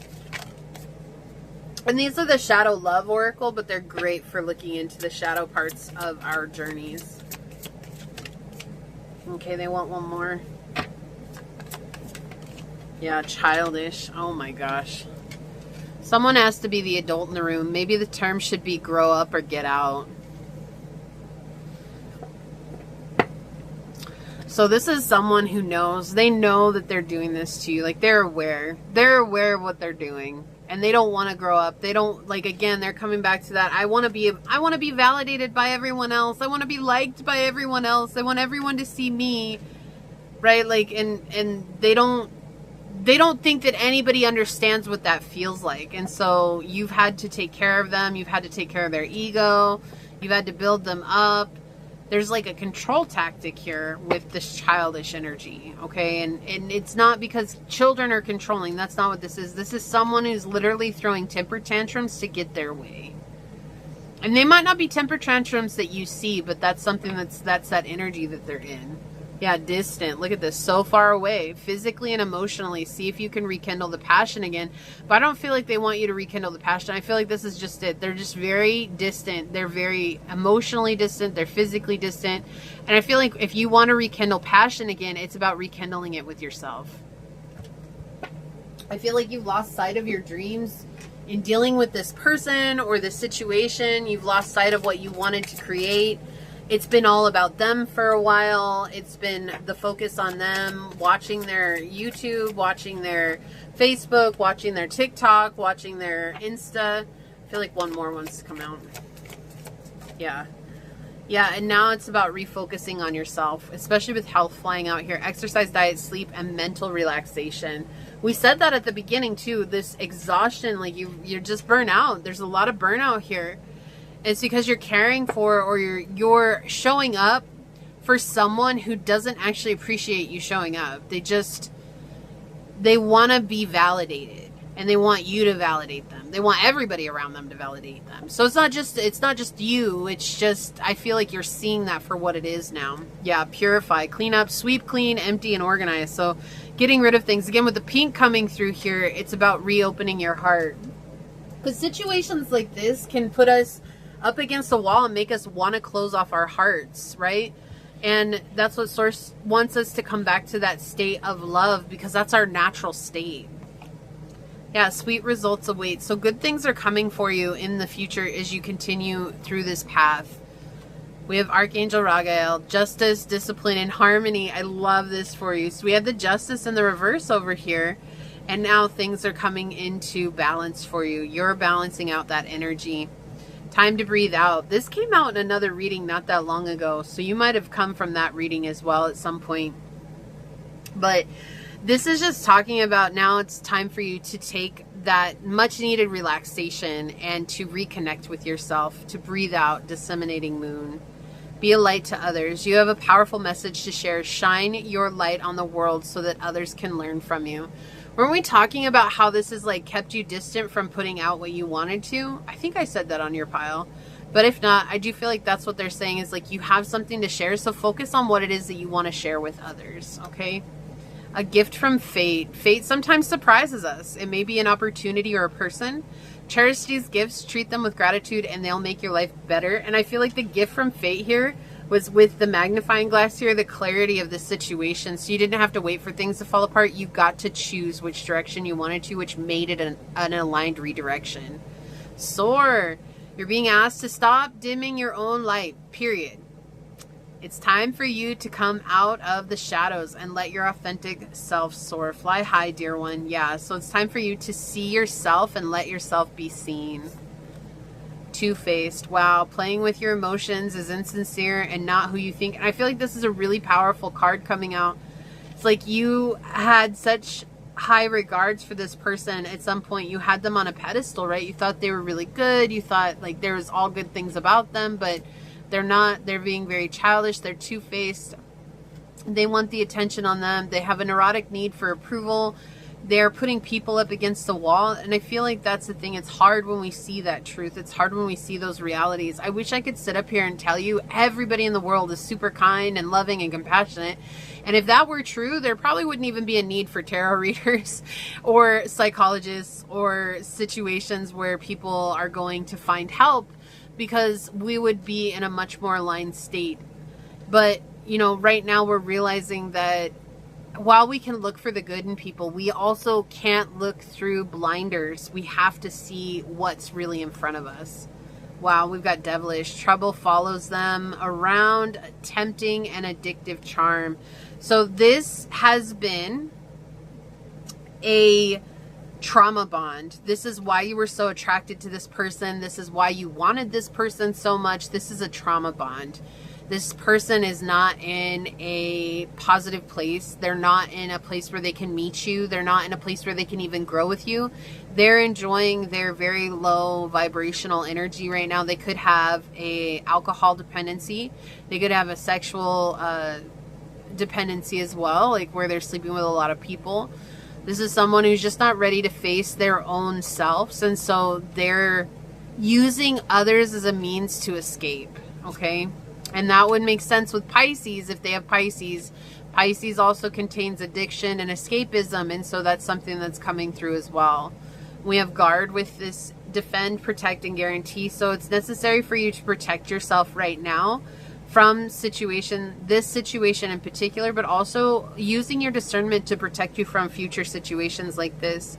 And look at this, we have sunset, decline, fade, and aging. Yeah, it's coming to an end. It's coming to a close here. All right, I'm going to put this over here. Let's take a look at your card. I'm going to read this from the book. Wow, it actually got cool enough in here for the AC to turn off. It's been really warm. So let's see what this says. Yeah, key to intimacy. Wow. Intimate love is a core need to be met in relation to ourselves and those closest to us. The journey to intimacy often includes learning what love is not. And this is hard. This is hard for a lot of people who identify with the twin flame journey. This is hard for a lot of us who identify with that higher love journey. It's realizing that what we thought love to be is not it at all.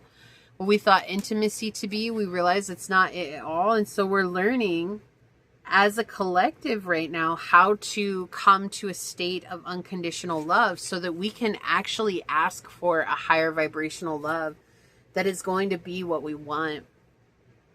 It says, regardless of whether we have received unconditional love while growing up, coming to know and accepting ourselves in such a manner is challenging. Unconditional self-love is necessary, and there is a learning curve for being able to allow another to see into us and accept all that we are and are not. This includes our most raw and least flattering shades. We have them all. It is desirable but not easy to let a deserving other into our lives deep enough to know our full spectrum. Once we can know, accept, and love all of who and what we are, we become fully available for another to accept the totality of us too. It also builds in us the strength and integrity to walk away from those who cannot genuinely respect or accept us, rather than internalizing their judgment, rejection, and desire to change certain parts of us. Developing the capacity to honor and care for ourselves despite our flaws and shortcomings also equips us to hold loving space for others without judgment, conditions, control, or petty rejection. The journey to self-intimacy further teaches us the value and beauty of our flaws. We learn to recognize any challenge that tests the intimate space we share with another as an opportunity to grow closer and stronger from working through it together. The purpose of obstacles is not to create distance or to stop us, but to enrich, further connect, and expand us. Intimacy is as much about accepting each other's differences, struggles, and uniqueness as it is about respecting one another's boundaries. The key to intimacy, which leads to knowing, valuing, and supporting each other's paths. While it is necessary for our paths to parallel and be faced in the same direction, it is essential for them not to enmesh, right?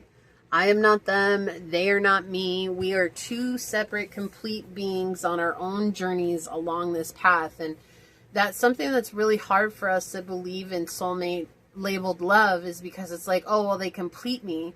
But you're already a complete whole being on the journey. You don't need someone to complete you. You need someone to meet and to grow with you. And that is what we're learning, that love is not someone completing me, because that is us to give our power away to another person.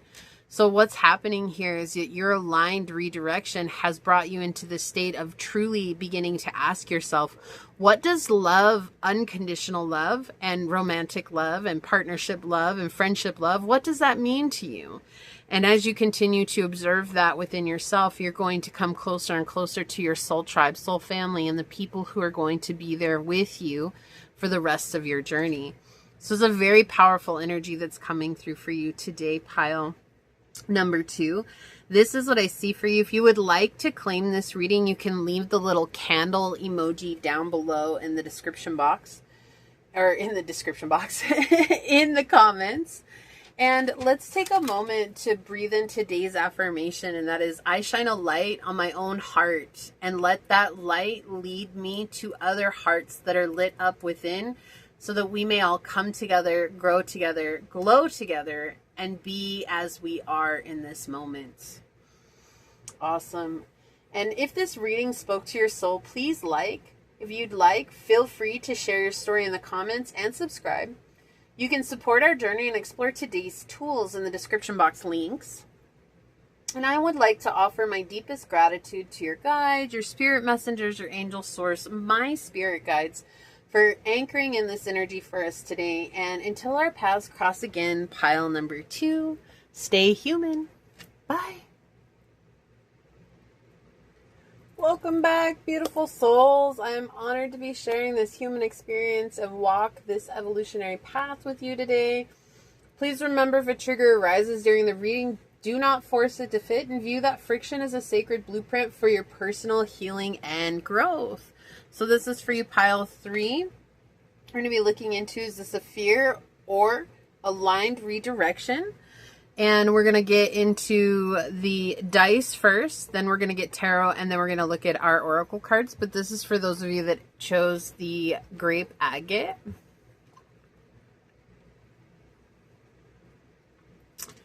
Or if you felt called to this light green dice with the moon on it. All right. So I was getting a channel message for you. And that is that there's somebody here that has been really causing a lot of anger in your life, or upset, or there's a situation here that's been making you really angry. And it's not unwarranted, but it's an energy that's coming in where they're saying that there's a need for flexibility on your part. This is not to just let this situation get the better of you, right? But I do feel like there's a misunderstanding between you and the situation, you and this person. I feel like you guys are both on separate pages, and that a clear communication and a clear conversation would bring you guys back into understanding where the other's coming from, or knowing what to do moving forward. And so it does feel like that there's a need for clear communication. But I do feel like there's been things that have been said, or there's been a situation that something happened and it created a lot of friction. And now it's just reminding you to not let the emotional ego get the best of you. And that's what I feel like Source wants to say really quickly before we get into your reading. So we're going to look a little bit further into this. Let's get where you're at energetically with the dice. So please have an energetic check-in with the dice for pile number 3 in regards to this situation, Source. Can we please have an energetic check-in for pile number 3? Okay. You okay, baby? You got it. All right, so we've got the 10th house, we've got Libra, and we've got Jupiter. So this could be in regards to work. It does feel like it could be someone at work or a work situation. But Look, I love this. This is exactly what I was feeling with the Libra energy and Jupiter, is that if there's a balanced conversation, balanced communication, then things are going to work out here with Jupiter. Things are going to come together, okay? I feel like that's just really pointing at what that energy was that was coming in right away. So it almost feels like this redirection is up to you. It's up to you what you want to do with it. It's up to you how you want to take it. But I do feel like it's there. The opportunity is there, okay? And I feel like it's hard because it's like, well, am I supposed to do this? Like, is this what I'm meant to do? Is this going to get me to where I'm going? And I feel like that's too broad of an energy to focus on right now. Because you're looking at end goal, and right now is a presence. And so you're working really hard. You've done a lot for yourself. You've done a lot for the journey that you're on. You've healed. You've overcome a lot of blocks. You've overcome a lot of barriers. You've really focused on so much, and you've grown so much. There's tons of abundance here, tons of wisdom, and tons of truth coming in as well. And I feel like here it's just remembering that balance comes from within. And so if we're taking things super personal, that means that we're out of balance with ourselves, right? Even if someone comes up to us and tells us, like, we're their problem, we're the reason that they have this, we're the reason that that happened, we're the reason that that happened, or they're, you know, creating problems for us, and they're saying like, oh, well, if you weren't there, it wouldn't be you. And while sometimes we are a common denominator, I get that, but understanding that that's always a mirror back to us. So if there's an imbalance in the situation, it's a mirror back to us. There's an imbalance within us. And so I feel like that's what's coming through here, is there's an imbalance here. And there's a sense of gullibility or being gullible that's coming in here, where it's like, I want to believe it's outside of myself. And that's where the energy's at with the dice, like wanting to believe that it's outside of you when it's not. It's just coming back to that balanced state. And if whatever it is that makes you feel like you're balanced, you know, if that's spending time outside, spending time in a bath, going into nature, taking a stroll, exercising, whatever it is, whatever makes you feel grounded. It could be meditation, it could be singing, it could be dancing, it could be laughing until you can't laugh anymore. Whatever it is, there's a need for you to become more balanced with yourself. And when you get centered, the friction of this situation is going to be clear to you, and you're going to see that, oh my gosh, like I was seeing it from my ego, they were seeing it from their ego. Like let's come back to this place of trying to find a center ground, or a common ground is energy here. Yeah. A need to network here too. Like there's people that need to be involved in this situation, or there's other people who are involved in this situation. And so it's kind of like bringing everybody together. And it just feels like, oh my gosh, like why couldn't this have worked out the first time around? I feel like there's just differing opinions, and sometimes that does happen. It's a really interesting reading already, pile 3. But yeah, they're saying to be flexible here, right? Bend, don't break, be flexible. I keep hearing that right now. Bend, don't break, be flexible. All right, let's find out some more on this. Is this a fear or an aligned redirection? There's definitely hope here. Is this a fear or aligned redirection? Thank you. Why do I hear that song right now by ABBA? Give me a man after midnight. That's the song that's coming in right now. Wow. Yeah, okay. All right. Oh, I see. Okay. Here's the thing. This is why it feels like this isn't good for you. Okay? Someone here has stepped over your emotional boundaries. All right? We'll look at the bottom of the deck in just a second. But with the Nameless card here in the reverse, and the 7 of Cups in the reverse, someone has stepped over your emotional boundaries, which has created tension and resentment.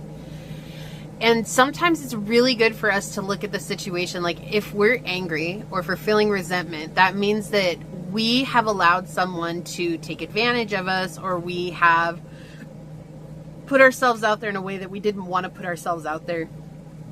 And so we have to look at that. Like, if this is a project that you're doing, and say you took on, we're going to look at it from a work aspect here, because you got the 10th house here. But say you decided, oh, it's a project. It was supposed to be a group project. And you were just like, you know what? Let me take it and plan it. And you ended up taking it and planning it. But then you also got stuck completing it.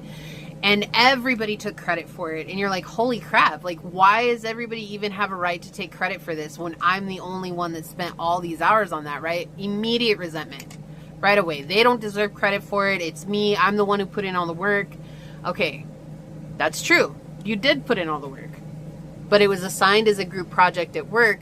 So naturally, they're going to expect group effort. And if you are the one that's shouldering that, then you have to choose to say no, right? There's some point where you could have said, you know what? I planned it all. That's my contribution to this. Here's the project. Let's get it done. And I already hear somebody saying, but if I didn't do it, it wasn't going to get done. Okay, then you fail as a group. But you set a boundary. And I know that can be scary, failing as a group, but you have to take that burden off your shoulders. And that's what they're saying here. There's something where you took on something and you put it on your own shoulders, and all you had to do was say no. And that's what they're saying. So aligned action here is you saying no. And I feel like this was a fear-based action, a fear-based redirection to help you see, right? So that's why they're saying there's another opportunity that's coming, because this feels like this is not the only time that this happened. You could be in school, right? This could be you at school and you have group projects. And again, that's what they're pointing at. But there's like something here where you're shouldering everything, and there needs to be other people involved in this. And there needs to be a delegation of work here. And that's not happening right now. And that's what is creating a lot of upset within you right now, right? This is a very central focus on unable to move forward. I feel really mad about this. I feel like I'm not able to do what I need to do. Feeling like I'm the one that's doing all this work and I'm not getting paid for it. I feel like I'm the one that's taking on all this responsibility. Don't. And that's, it's as simple as that, pile 3, it is. But that doesn't make it easy. Okay, it is. It's as simple as saying no. But it's not meant to be easy. That's not what the promise is that no is easy. No is oftentimes the most challenging thing for us to do. Oftentimes the right thing and the hard thing are the same things, right? And I already feel that energy, but I don't want to fail. I can't fail. Like, what if I get in trouble? Or what if they dock my pay? Or what if they fire me? Or whatever. It's, you know what? If that happens, you fail as a group, they're obviously going to come and talk to you about it. They're going to be like, hey, what's going on here, right? And it could be one person, it could be a whole bunch of people, but this is what it feels like, is that you're taking on responsibility for another person. This could be at home. This could be the chores at home. Maybe it's like you work all day and you come home and you clean, you cook, you make sure everybody's in bed, you make sure everybody has clothes for tomorrow, you do the laundry, you do everything, and it's like you're getting resentful of this. You're like, oh my gosh, like no one is helping. Okay, stop doing the dishes. But then there's not going to be clean dishes. Fine, buy yourself a backup pack of paper plates and plastic silverware and keep it hidden for yourself. So when you fix dinner, you can dish it up on your plate with your little plastic silverware and go sit at the table and eat. And everyone's like, where's mine? And you're like, I don't know. There's a lot of dirty dishes over there. You guys need to figure it out. It sounds cruel and it sounds vicious, but that's what this feels like. It feels like you're taking on everything as a sense of like, I don't want it to get out of control. You know, they talk about, consequences, right? Like natural consequences. And natural consequences are really hard for people to embrace, because it's like, no, I need to make sure. I need to make sure I have control. So an example of a natural consequence would be like if you have a child who keeps telling you, oh, I got to study for this test. I got to study for this test. And as a parent, you go in and you're like, okay, it's time to put down the game. You have to study for this test. That's not giving them their autonomy. Right? And you're controlling the situation. We have to give people back their autonomy, especially adults in this situation, right? But this is the example of a natural consequence that's easy to understand. And so instead of taking control of the situation, you give it to them, you trust them to regulate themselves, because they keep saying, I need to study for this. You say, okay, I'm going to trust you to regulate yourself so that you can study for it, because it's your test. I don't have the capacity to remember this for you. Now, if you need help, I'll be here for you. All you have to do is ask, but I do not have the capacity to remind you to study. So a natural consequence is if they stay up all night long playing their video games instead of studying, they fail the test the next day. That's a natural consequence. They have to bear that burden. And instead of you disciplining them and saying, like, how could you fail? That's the worst possible thing that you do. You let them sit with it. You don't take on the brunt of it. The same thing at home. If this is house chores and stuff like that, let the dishes pile up in the sink. Let them figure it out. You cannot carry all these tasks on your shoulder. If it's at work, the same thing. It has to be natural consequences. So again, if this is a project, right? If this is a project, you're saying, look, I don't know why they didn't finish it. You bring in your little portfolio of everything that you did. You said, look, this is all the work that I put forward on this project. I did all of this. I made sure they had everything planned down to a T. They just had to figure out the work between them. Or you could even say, I even delegated the work. I gave Bob this. I gave Susanna that. I gave Kadisha this. And I gave Nepal that. Right? And you say, I gave them their sections and I made sure that I contributed this plan because that's what took the longest. Right? You have your side covered. That's it. That's all you have to worry about. So it's, again, right now, it feels like allowing natural consequences to happen because you're shouldering something here that's not meant for you to shoulder. Let's look at the bottom of the deck. Yeah. Peer pressure. Peer pressure is at play with the Four of Swords in the reverse here. It's like everybody outside of you saying, well, if you don't do this, that's why I was getting that with the cooking.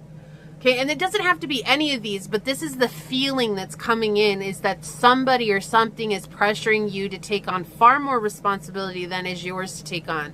They're guilt tripping you. They're making you feel bad. They're saying that they can't do it. They're incapable of doing it. They're like worried about the consequences and they need you to help them face those consequences or whatever it is. This is just saying, you know what? That's yours. I already did my part. So you have to deal with your part. And I'm going to leave that to you. And where the chips fall is where they fall. That's not mine to carry. It's not my business. Right? I already took care of what I needed to. Like that, if it's the dishes in the sink and you got your little backup, put it in your car if you have to, whatever it is, have it in your little bag, that you take to work with you every day, or a little plastic bowl and something like that you wash yourself and let the dishes pile up, right? And you're like, oh no, I made sure that I had a plate to eat off of. I told you guys I needed your help with the dishes. Well, you always do the dishes. You can say, yeah, that's right. I always do the dishes. And I'm tired of carrying all these responsibilities, especially when you guys are more than capable of helping. So I'm going to sit here and I'm going to eat my dinner. And just know that it's on the stove for you guys over there. So if you guys can't figure out how to clean a bowl, then I'm sorry, I can't help you. Because you are old enough to figure it out. You're more than capable of taking care of it. There's no need to get mad. You don't need to change your voice. You don't need to yell and scream. You need to protect your peace, okay? Yeah, somebody you love. Can anybody find me somebody to love? Ooh. So this is somebody that you love. Somebody that you love, a friend, a coworker, you're taking on a lot of responsibility for them. You're taking on a lot of, like maybe you're carrying a lot of their burdens, you're carrying a lot of their healing, you know all about them, but they know nothing about you, right? This could be someone that every time they see you, they've got drama to share with you, but they never actually ask how you're doing. They never actually want to know what's going on with you. They just want to share their own problems. This is an interesting energy coming in. It truly is. Because there's this, that's why this divide is like, again, if this is family, it's not the family card, but it's people that you care about, right? These are people, even coworkers, you could care about coworkers, right? We have friends at work and stuff, right? We can absolutely care about coworkers. But it's just showing, it's like that's what they're taking advantage of, the care and the empathy that you have for. They're taking advantage of that. It could be known, it could be unknown, right? Consciously or subconsciously here. But it is a peer pressure that's coming through. This is creating a lot of misfortune in your life. And it's also making you feel like, is this really even worth it? This feels super superficial. Like, it doesn't even feel like this is real anymore. Like, why am I putting so much effort into this? And so they want you to protect your peace. You could have come from another pile. If not, one of the other piles might have resonated with you, and there might be additional messages for you in there. But let's look into this and just ask, like, where do you go from here? Let's get a little bit more on this. Source, where does pile 3 go from here? Yeah, you have to make a decision. This wants to come out in the vertical. We're going to take it in reverse because that's the side that's up higher. But it's just saying, like, you have to make a decision here. There's, like, spiritual defeat. With the Lovers here, again, this could be a romantic connection. It doesn't have to be. But it's just, again, someone that you care about or people that you care about. Like, this is more than one person, okay? So this could be mother, father, daughter, son. This could be spouse, friends, coworkers, you know, whatever. It's just somebody that you care about, but needing to make a decision, because without a decision, there's spiritual defeat here, right? There's spiritual defeat in regards to this, because they're always going to expect you to shoulder the weight of it. And I feel like that's a thing sometimes that we don't realize, that we put ourselves in those situations, right? Just like trying to help everybody else that we forget to help ourselves. And that's what this feels like. You're so used to helping everybody else that you've forgotten what it is to say, I need to help myself. I need to take care of myself. Maybe you need to schedule a spa day where you go and get a mud bath and get a facial and get a massage and get do the sauna and do a soak and do all these things. Get your nails done, get your hair done, like a total spa day where you're completely disconnected, and leave your phone at home, which is scary. But you can do it. You can do it. You'll be okay, right? Maybe you need to do that so that you can reconnect with yourself and let everybody else figure it out. Don't cook dinner. Take yourself out to dinner. Take yourself out for lunch. Take yourself out for breakfast. It seems expensive, I know, but there's something here where you need to really show yourself that they can handle it by taking care of yourself first. That's what this feels like. So if it's at work, again, it's just you do your part of the work. You delegate the work that you've figured out, and then you move on from there, and you've got yourself covered, okay? Yeah, this feels like I don't want to start over again, though. Like, I don't want to come back to this and then they keep going in this routine. It's simple. Every time this happens, you pull back. Let natural consequences come forward, right? The same thing if it's reaching out to potential dates. Like, this is another thing that they say with natural consequences, is if somebody's chatting with you, you're chatting with them, and all of a sudden this person, like, maybe doesn't ghost you, but just disappears for a long time, and then you wait a couple of days, like maybe they're busy, you know, life happens, we all know, it happens to all of us, right? So you wait a couple of days, you wait a week, you wait 2 weeks, and then you reach out to them and you're like, hey, you know, I've been thinking about you. I like how we've been talking. I like how our conversations are going. And if they're like, oh, I didn't realize that you were going to text me or whatever, right? You just let natural consequences play out. So then maybe if that's the constant, every time you're trying to set up a date with them, they just don't ever make a plan, and you choose to say, okay, this person's not serious, right? Like, that's the natural consequence. They've shown you that they're not serious about dating you. And again, this is just an example. I'm just trying to paint a picture of what natural consequences are so that you can lean into that, right? If you don't cook dinner, do they cook dinner for themselves? Like, sometimes we forget that grown-ups know how to fend for themselves, but if you're the grown-up for everyone else, then, you know, they're gonna let you be a mom. They're gonna let you be a dad. Where do they go from here? Yeah, the Hermit. Self-reflection here, integration, realizing that starting over isn't as bad as it seems. right? There's this fear, I don't want to begin again, like having to build all over again, or like if I get fired, I'm going to have to start all over again. Realizing, where's that fear really coming from?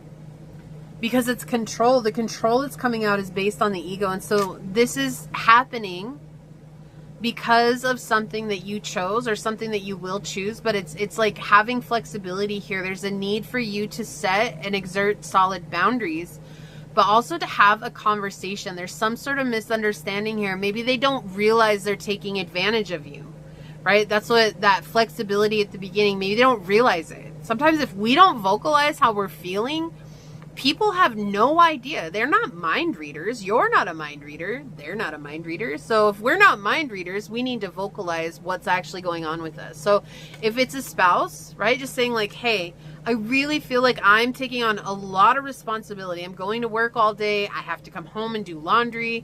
I have to come home and do the dishes because you're not helping me. I have to come home and cook. And I feel like you're just not helping me pick up the housework when we both are here building this house together. So I need you to start pitching in.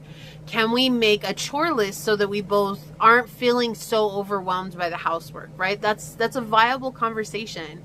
But for others, it's a need to have that conversation and then allow natural consequences to take place.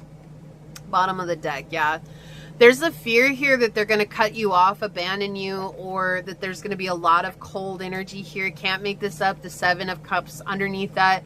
This is about making clear emotional boundaries. There's something that's weighing on you right now, but you haven't vocalized how you feel about it. And because you haven't vocalized how you feel about it, no one's been able to fix their side or their part in it. Right? It's like we can't just expect people to understand where we're coming from. And it's easy to say, well, they should know better. But if they knew better, they would do better. So they don't know better. So we can't just expect them to know better. So it's uncomfortable to have these conversations with people, pile 3. I absolutely can understand and agree with that 100%. But you will never know if you just keep staying silent. You will always end up putting yourself on the back burner. And so this is an aligned redirection to help you, instead of letting people walk over you who may or may not know. Again, this may be where they don't actually know that they're doing it. You just took on this role, you took on this responsibility, and they let you, right? That's just how it works. It's unfortunate. There's a lot of times if you don't vocalize how you feel, like people don't realize they're hurting you, right? If you hurt someone and they didn't tell you that you hurt them, how could you ever fix it, pile 3? If you were the one that hurt someone. And we can't say, well, I would never hurt somebody. That's impossible. It's impossible. We all have opinions, beliefs, thoughts that are going through. We all have actions that we take every day. We've all hurt somebody unknowingly. But if someone doesn't tell you, hey, you hurt me, you can't fix it, right? You can't be like, oh, I didn't know. Let me fix it. Like, let's work on this together, whatever it is. And so there's something here about making sure that you're vocalizing how you feel about the situation that's unfolding, and that brings you into alignment. And that's what comes next, is realizing that you can protect your emotional boundaries with whomever this is or whatever this situation is. Let's get some more out here for you, pile number 3. Yeah, be peace. It's your peace right now that needs to be protected with 21. And that's hard, like, because it feels like, well, how do I protect my peace when I get so anxious going over to talk to somebody and tell them how I actually feel? Well, because it's the other side is your peace, right? Like, the other side is like, okay, I vocalized how I felt. Like, I didn't put myself out. I didn't try to, like, silence myself. I actually said what I needed to say. Now, not everybody will be receptive to what you have to say. And I feel like regardless if they're receptive or not, this is about you having the courage to step forward and say what you need to say. And that's what makes this an aligned redirect. But fear has been keeping you in a situation where people are taking advantage of your boundaries. They're taking advantage of them, but they don't, because maybe they don't even know what they are. And again, you have to take responsibility for where you're at. You know, like, I was terrible about that growing up. Like, I felt like everybody was just totally stepping on me, and I took on so much responsibility. And it was like I would bounce from person to person, and I never got that reciprocated, because I was always the one to help everyone. And I was like, why does no one help me? But I never asked for help.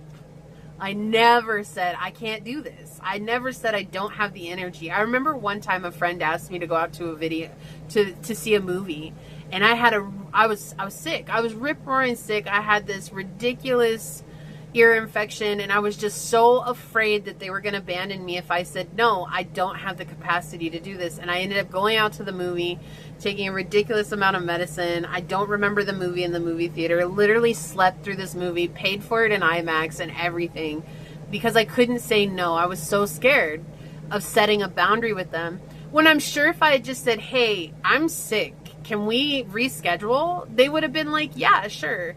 But then I got mad afterwards because I was like, how didn't you realize I was sick? Like, I was sniffling, I looked sick, I was like this, you know, like in my mind, I'm thinking all these things.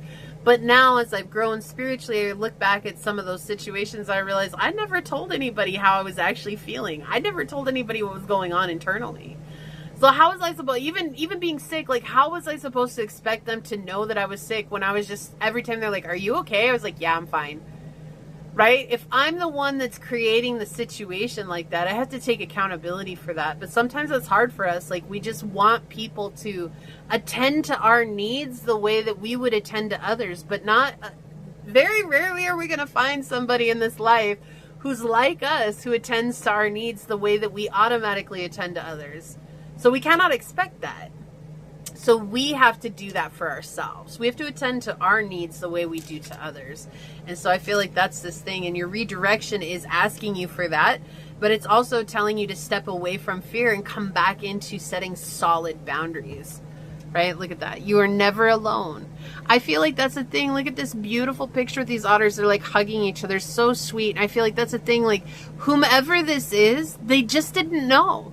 They didn't know that you were hurting them or that they were hurting you, right? They didn't know. I should say that they were hurting you. They didn't know.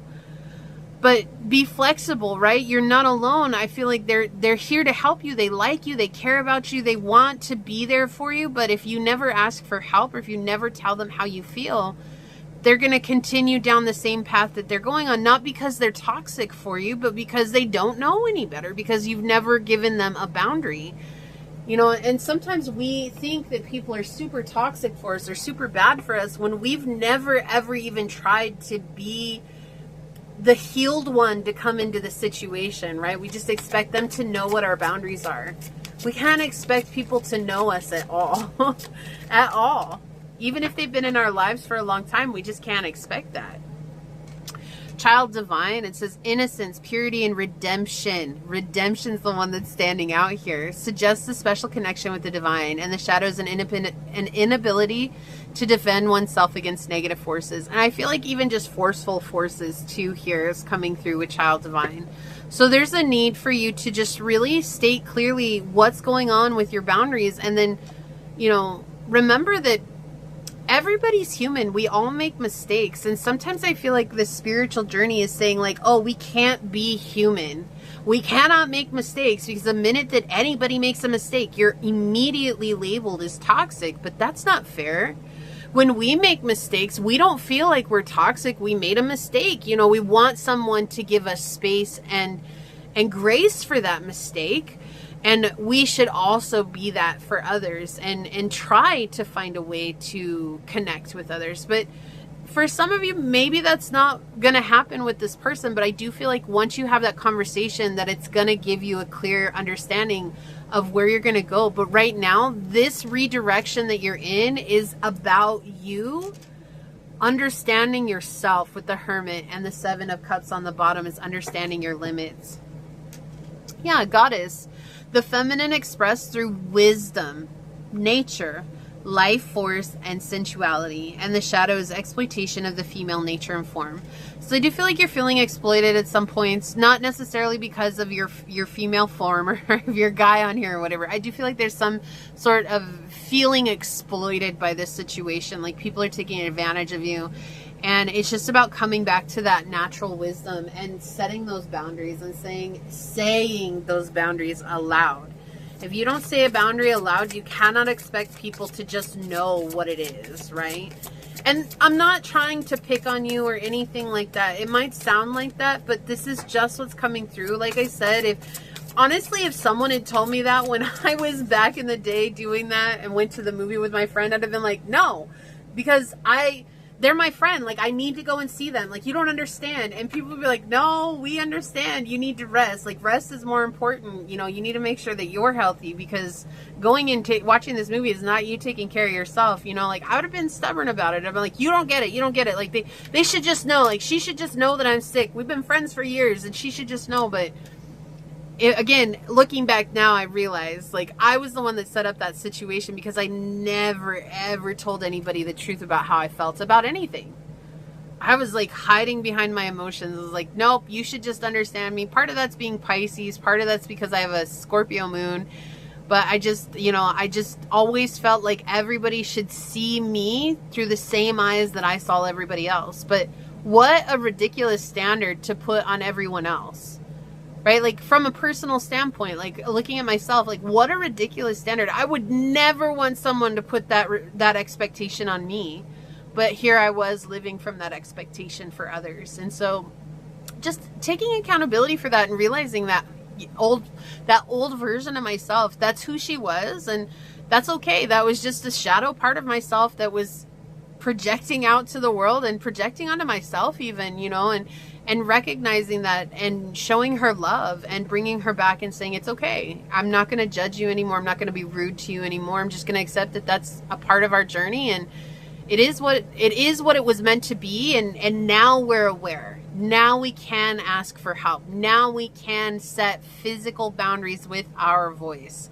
We know what that is, right? Yeah. Idyllic memories, peace and tranquility. Protect your peace. That's the main thing here. There's this situation is upending you from your peace. It's creating a lot of turmoil in your life, and they want you to come back to your state of peace. What do you need to release with the waning moon flying in?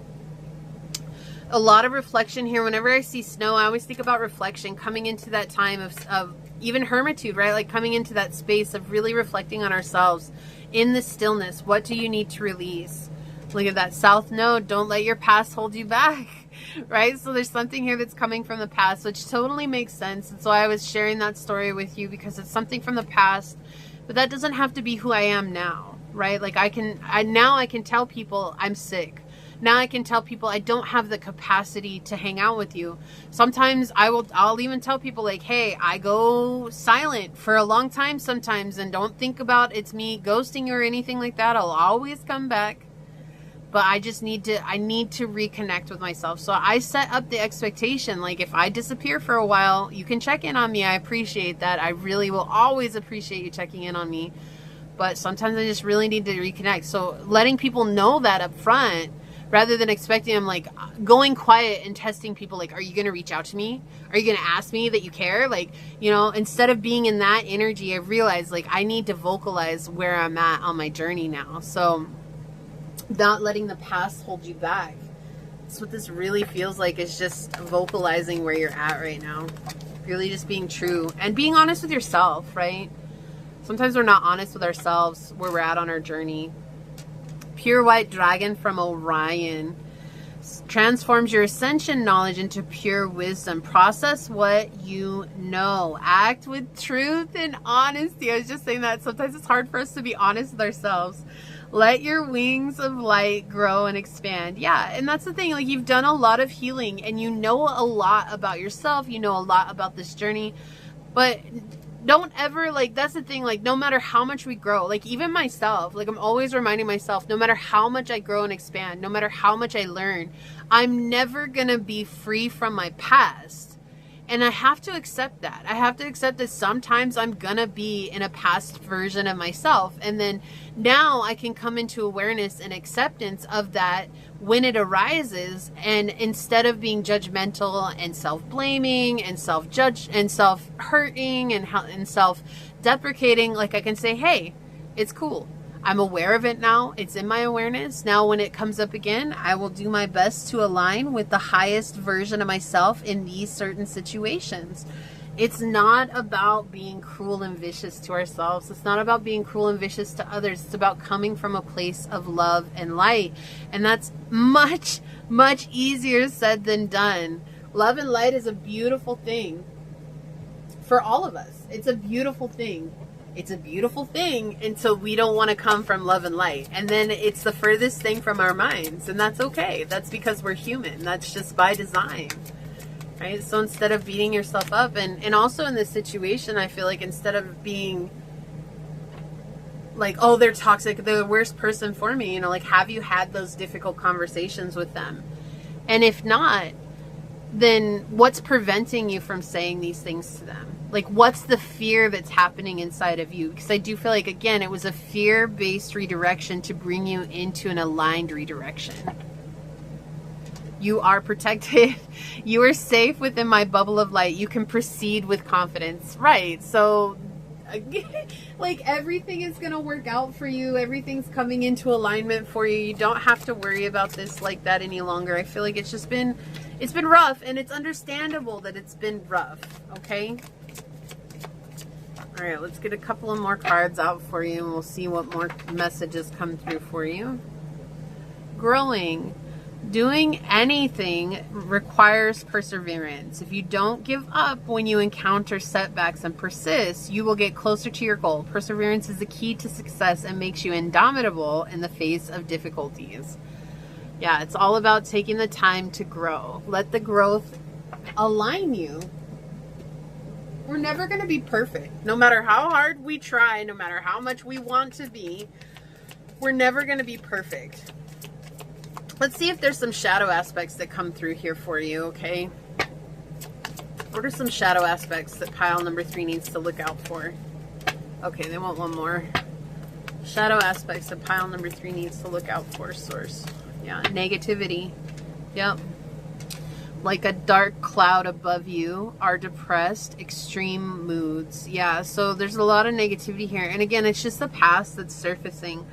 And so I feel like this is internal negativity, like this lone ranger out here, this lone guy out here walking in the rain. I do feel like this is something that's going on internally, and reminding yourself, I'm not my negativity. I'm not the negative thoughts that are running through my head. This is just a moment where I'm experiencing something, and I can go through it, and I can move out on the other side in a more aligned version, a more loving version of myself, and unconditionally love myself. Right? Yeah, drowning. Look, this is that feeling I was getting to. This is something like taking on those responsibilities that aren't yours. You're going under and barely keeping things afloat. Ask for help. This energy has been so clear since the get-go. Ask for help. Okay, it's time to vocalize what you need.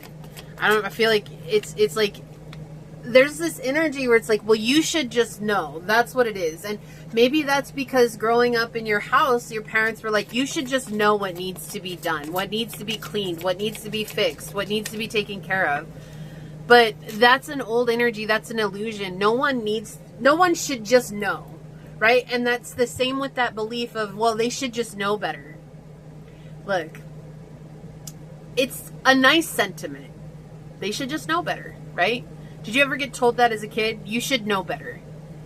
If I knew better as a kid, I wouldn't have done that, right? I wouldn't have hooked my roller skates on and got my dog and let my dog run at full speed and crash and burn and get a terrible road rash and, you know, have to go to the doctor and whatever, right? Like, I would have never done that if I had known better, but no one told me that that was going to happen. What about the kids that ride their bikes full speed and hit a brick wall or hit a wall and they go flying off and hit the wall, knock themselves out? You know, everybody's like, you should have known better. Well, kids are not scientists, okay? Like, if you don't tell us, we'll never know better. And this happened to one of my cousins, I guess. You could call him a nephew, but he's actually a cousin. He was 3 years old. And the RV was parked near their house. And he was riding his bike, and they lived on this really steep hill. And he went up to the top of the hill, and he's just like rolling as fast as he could. He was pedaling his little legs as fast as he could. And he aimed his bike right behind the front wheel of the RV where the door was, and the door was wide open, and I was like, oh my gosh. And I saw this happening, and I wasn't right next to the RV, but I was close enough where I ran over, and I ended up standing in front of him and slowing him down before he hit the RV. And he got so mad at me. He started screaming at me, and I was like, look, I know you're upset because that looked like a lot of fun. I can understand. That looks like so much fun doing that. But the thing is that if I had not stepped in, you would have gotten hurt really badly. And I said, do you like to have pain? Do you like to be an ouchie? And he's like, no. And I was like, I understand. That looked like a lot of fun. But if you had hit the side of the camper like that, you would have flown off the top of your bars because your bike would have stopped, but you would not have. And I came in because if I don't tell you, I could have let you get hurt. And we could have all stood here and been like, well, you should have known better. But I knew that you didn't, because if you knew, you would not have done that. And I'm telling you right now, if you try this with a wall, with a car, with a truck, with a tire, with anything, just know the bike will stop, but you will not. And I tell you what, after I started explaining, he was crying at first, but by the end, he was listening to me, and it was so weird to watch because his mom's like, I would have just let him do it so that he could have figured out that that was a bad thing. And I was like, why? Why? I'm not saying she's a bad mom. I'm saying that's the same dynamic that I grew up with too. It was like, well, figure it out on your own, right? Like, figure out that it hurts. But it's like, if we don't explain things sometimes, you know, it's like that. Like, I would never want a child to break their arm just to learn a lesson. I would never want a child to stick a fork in an electrical socket just to learn a lesson. Like, that's a wild lesson to learn. Like, why would we do that? But sometimes that's the mentality that we begin to own ourselves, is like, well, they should just know. How could a 3-year-old have known that that was going to happen? How could he have ever, in his little mind, unless, you know, we're super genius, but just a normal kid. He's a smart kid. But how could he have ever in his little mind said, if I keep going, I'll move and the bike will stop? Like, that's just not something. So we can't just assume that people are going to know. And that's what I feel like is coming through for you here. And this is also tied to your worth. Efforts will be rewarded. Within reach, success lies in hand. So remember, this is about you owning your worth, your value. Owning your worth and value is having the courage to say what you need, to ask for help when you need it, but also to set solid boundaries when those moments arise. Wow, we have loss, a reversal of fortune. We saw that over here. Reversal of fortune. Okay, so this is feeling like a loss to you. This is feeling like someone's stealing something from you. But maybe it's not them stealing something as much as they just don't know. They don't know, right? They're on the bike rolling towards the camper, and you're the camper, and you're the one that has to step out and say enough's enough, right? Like, that's it. You're the one that has to step in. The green dragon helps you tune into the secrets of nature, receive answers and guidance from nature, and align with your divine essence. So getting back out into nature is going to help you realign with what you need. There's something you need here. Okay? Embrace your life purpose. I'm guiding you toward your divine life purpose. Whatever makes your heart joyful is what you're meant to do. So if this is not making you happy, then there needs to be a switch. That's the redirection, okay? Expand your horizons. First, focus on the positive changes occurring due to your efforts.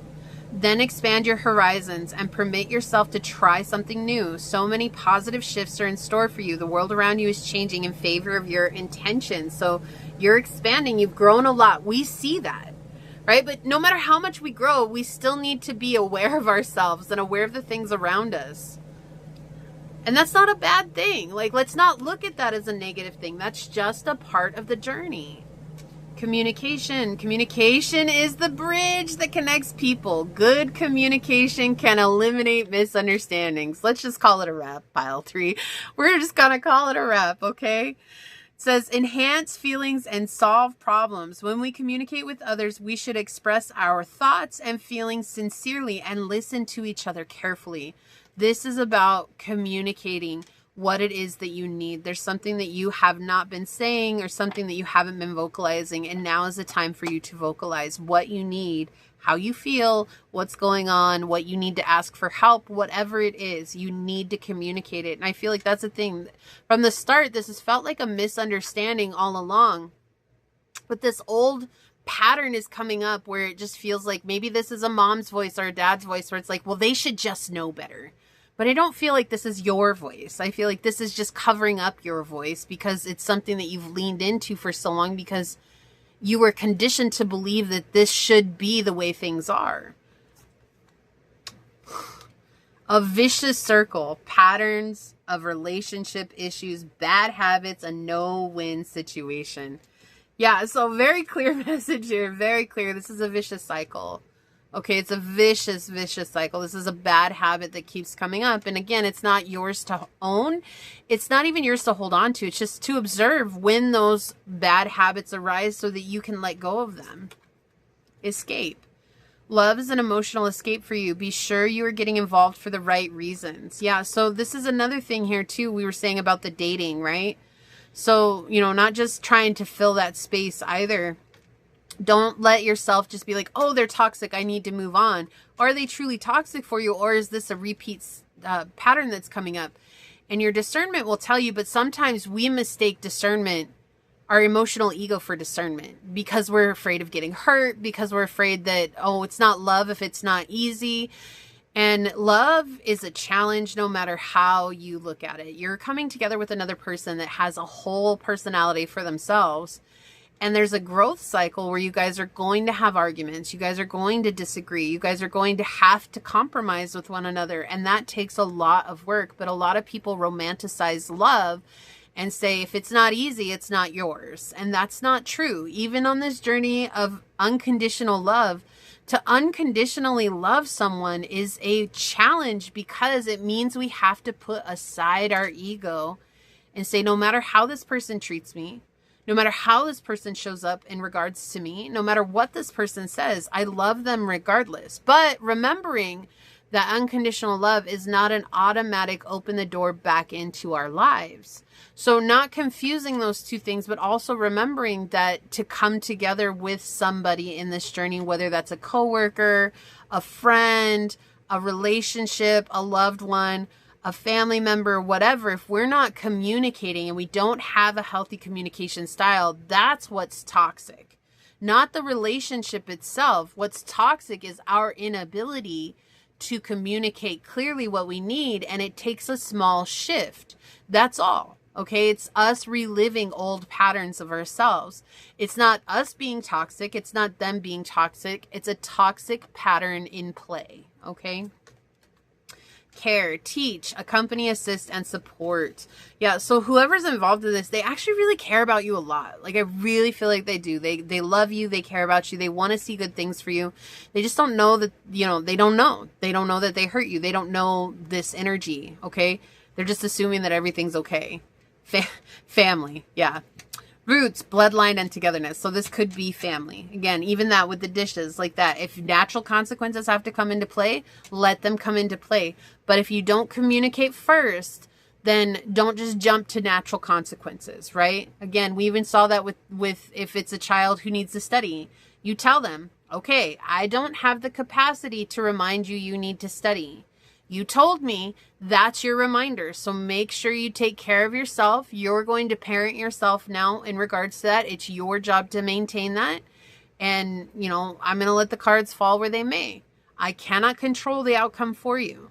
So if they don't study and they fail a test, that's a natural consequence. But you set that boundary right at the beginning. You told them, I don't have the capacity to carry this for you. Okay? But if you're not saying that, then they don't know. But I do feel like whoever's here, they really care about you a lot. They love you a lot. And they would be more than happy to help.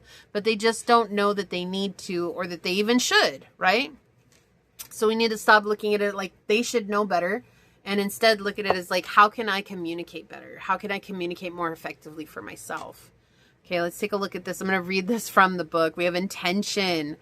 Lacking personal direction begets confusion, and life is a pawn to someone else's game of chess. Whoa. What a synchronistic card, okay? Confusion and as a pawn to someone else's game of chess. So this is the thing. There's a lack of direction here for yourself, and so someone else is just kind of taking the spotlight. Whether they're meaning to or not, that's...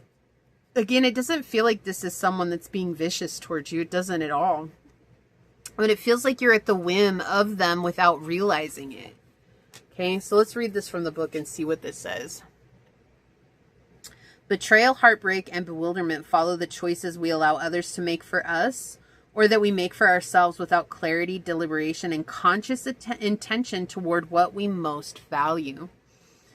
When we prioritize what is of greatest meaning and significance to us with conviction and integrity, we successfully cultivate an internal state of abundant positivity, worthiness, and standards that our external lives eventually mirror back to us. This card signifies a time to clarify your priorities that uncover your core values. Any choices clashing with these priorities, whether conscious or not, are where you're giving your power away. They are instances where someone is or something else is in control, unless you can reframe it to work according to the beautiful version you have for your life. The featured guardian supports you in getting out of the situation or dynamic and reclaiming your power and autonomy. We were talking about that. You have to give autonomy to others and you have to give it to yourself. Okay, to know and own your value, your values, your plan, and your non-negotiables is essential. It honors the pure source in both yourself and others to consistently act with transparency regarding your objectives. Examine the main aspects of your life or what you wish were part of the main aspects of your life. Perhaps it is helpful to visualize your life as a pizza and each slice is an aspect of it. Name each aspect of your life, such as intimate relationships, career, spirituality, study, family, friends, health, home, passions, leisure, or travel. Write down your long-term vision for each aspect. If there is no long-term vision, simply make the notes on what constitutes that slice of your life at present or would constitute it if it were present. Note whether you're functioning from a place of fear or love, passivity or confidence, confusion or purpose, lack or abundance for each. A helpful question for illuminating this is, what is my motivation and reason for doing or not doing blank in this way? Highlight the aspects coming from a place of love. Cross out what is misaligned with your intention. Put a square shape around what does not light you up. Draw a heart shape around what makes you afraid. And write about what is significant and worth further inquiry about your results. So again, being intentional about your approach with the people in your life, with the situation. This could be a situation. It does feel like people, but it could be a situation as well. There's just this need to come into a place of intention as you move forward. And that's total self-awareness. And that feels like a huge responsibility, I know. But knowing yourself is the most powerful and aligned thing that you can do for yourself as you're stepping into this moment of redirection. Because when you know yourself, you can know what solid boundaries you need or what are positive motions for you to move forward in regards to either reconnecting or leaving a situation that may not be in alignment with you. But I do feel like the main thing here is communication, and that's what Source has been trying to tell you when it came to this redirection. It was a fear-based realignment. However, it is moving into a aligned or a fear-based redirection, and it's moving into an aligned redirection based on your choice. Okay. And whatever you choose for yourself is right for you. It doesn't have to be the advice that was given in here. It can be the advice that was given in here. Trust your intuition, please. Always. 100% you are in control of your life. Take back your autonomy. Okay. So this is what I see here for you today. Pile number 3. If you would like to claim this reading, leave the little communication emoji where the people are talking to each other down below in the description box. And let's take a moment to breathe in our affirmation, and that is, I choose to be honest with myself fully, intentionally, truthfully, and clearly so that I can radiate this out to others. And if this reading spoke to your soul, please like. You're welcome to share your story in the comments below and subscribe. And you can support our journey and explore today's tools in the description box links. I want to offer my deepest gratitude to your guides, your spirit messengers, your angel source, and my spirit guides for anchoring this energy in for us today. And until our paths cross again, pile number 3, stay human. Bye.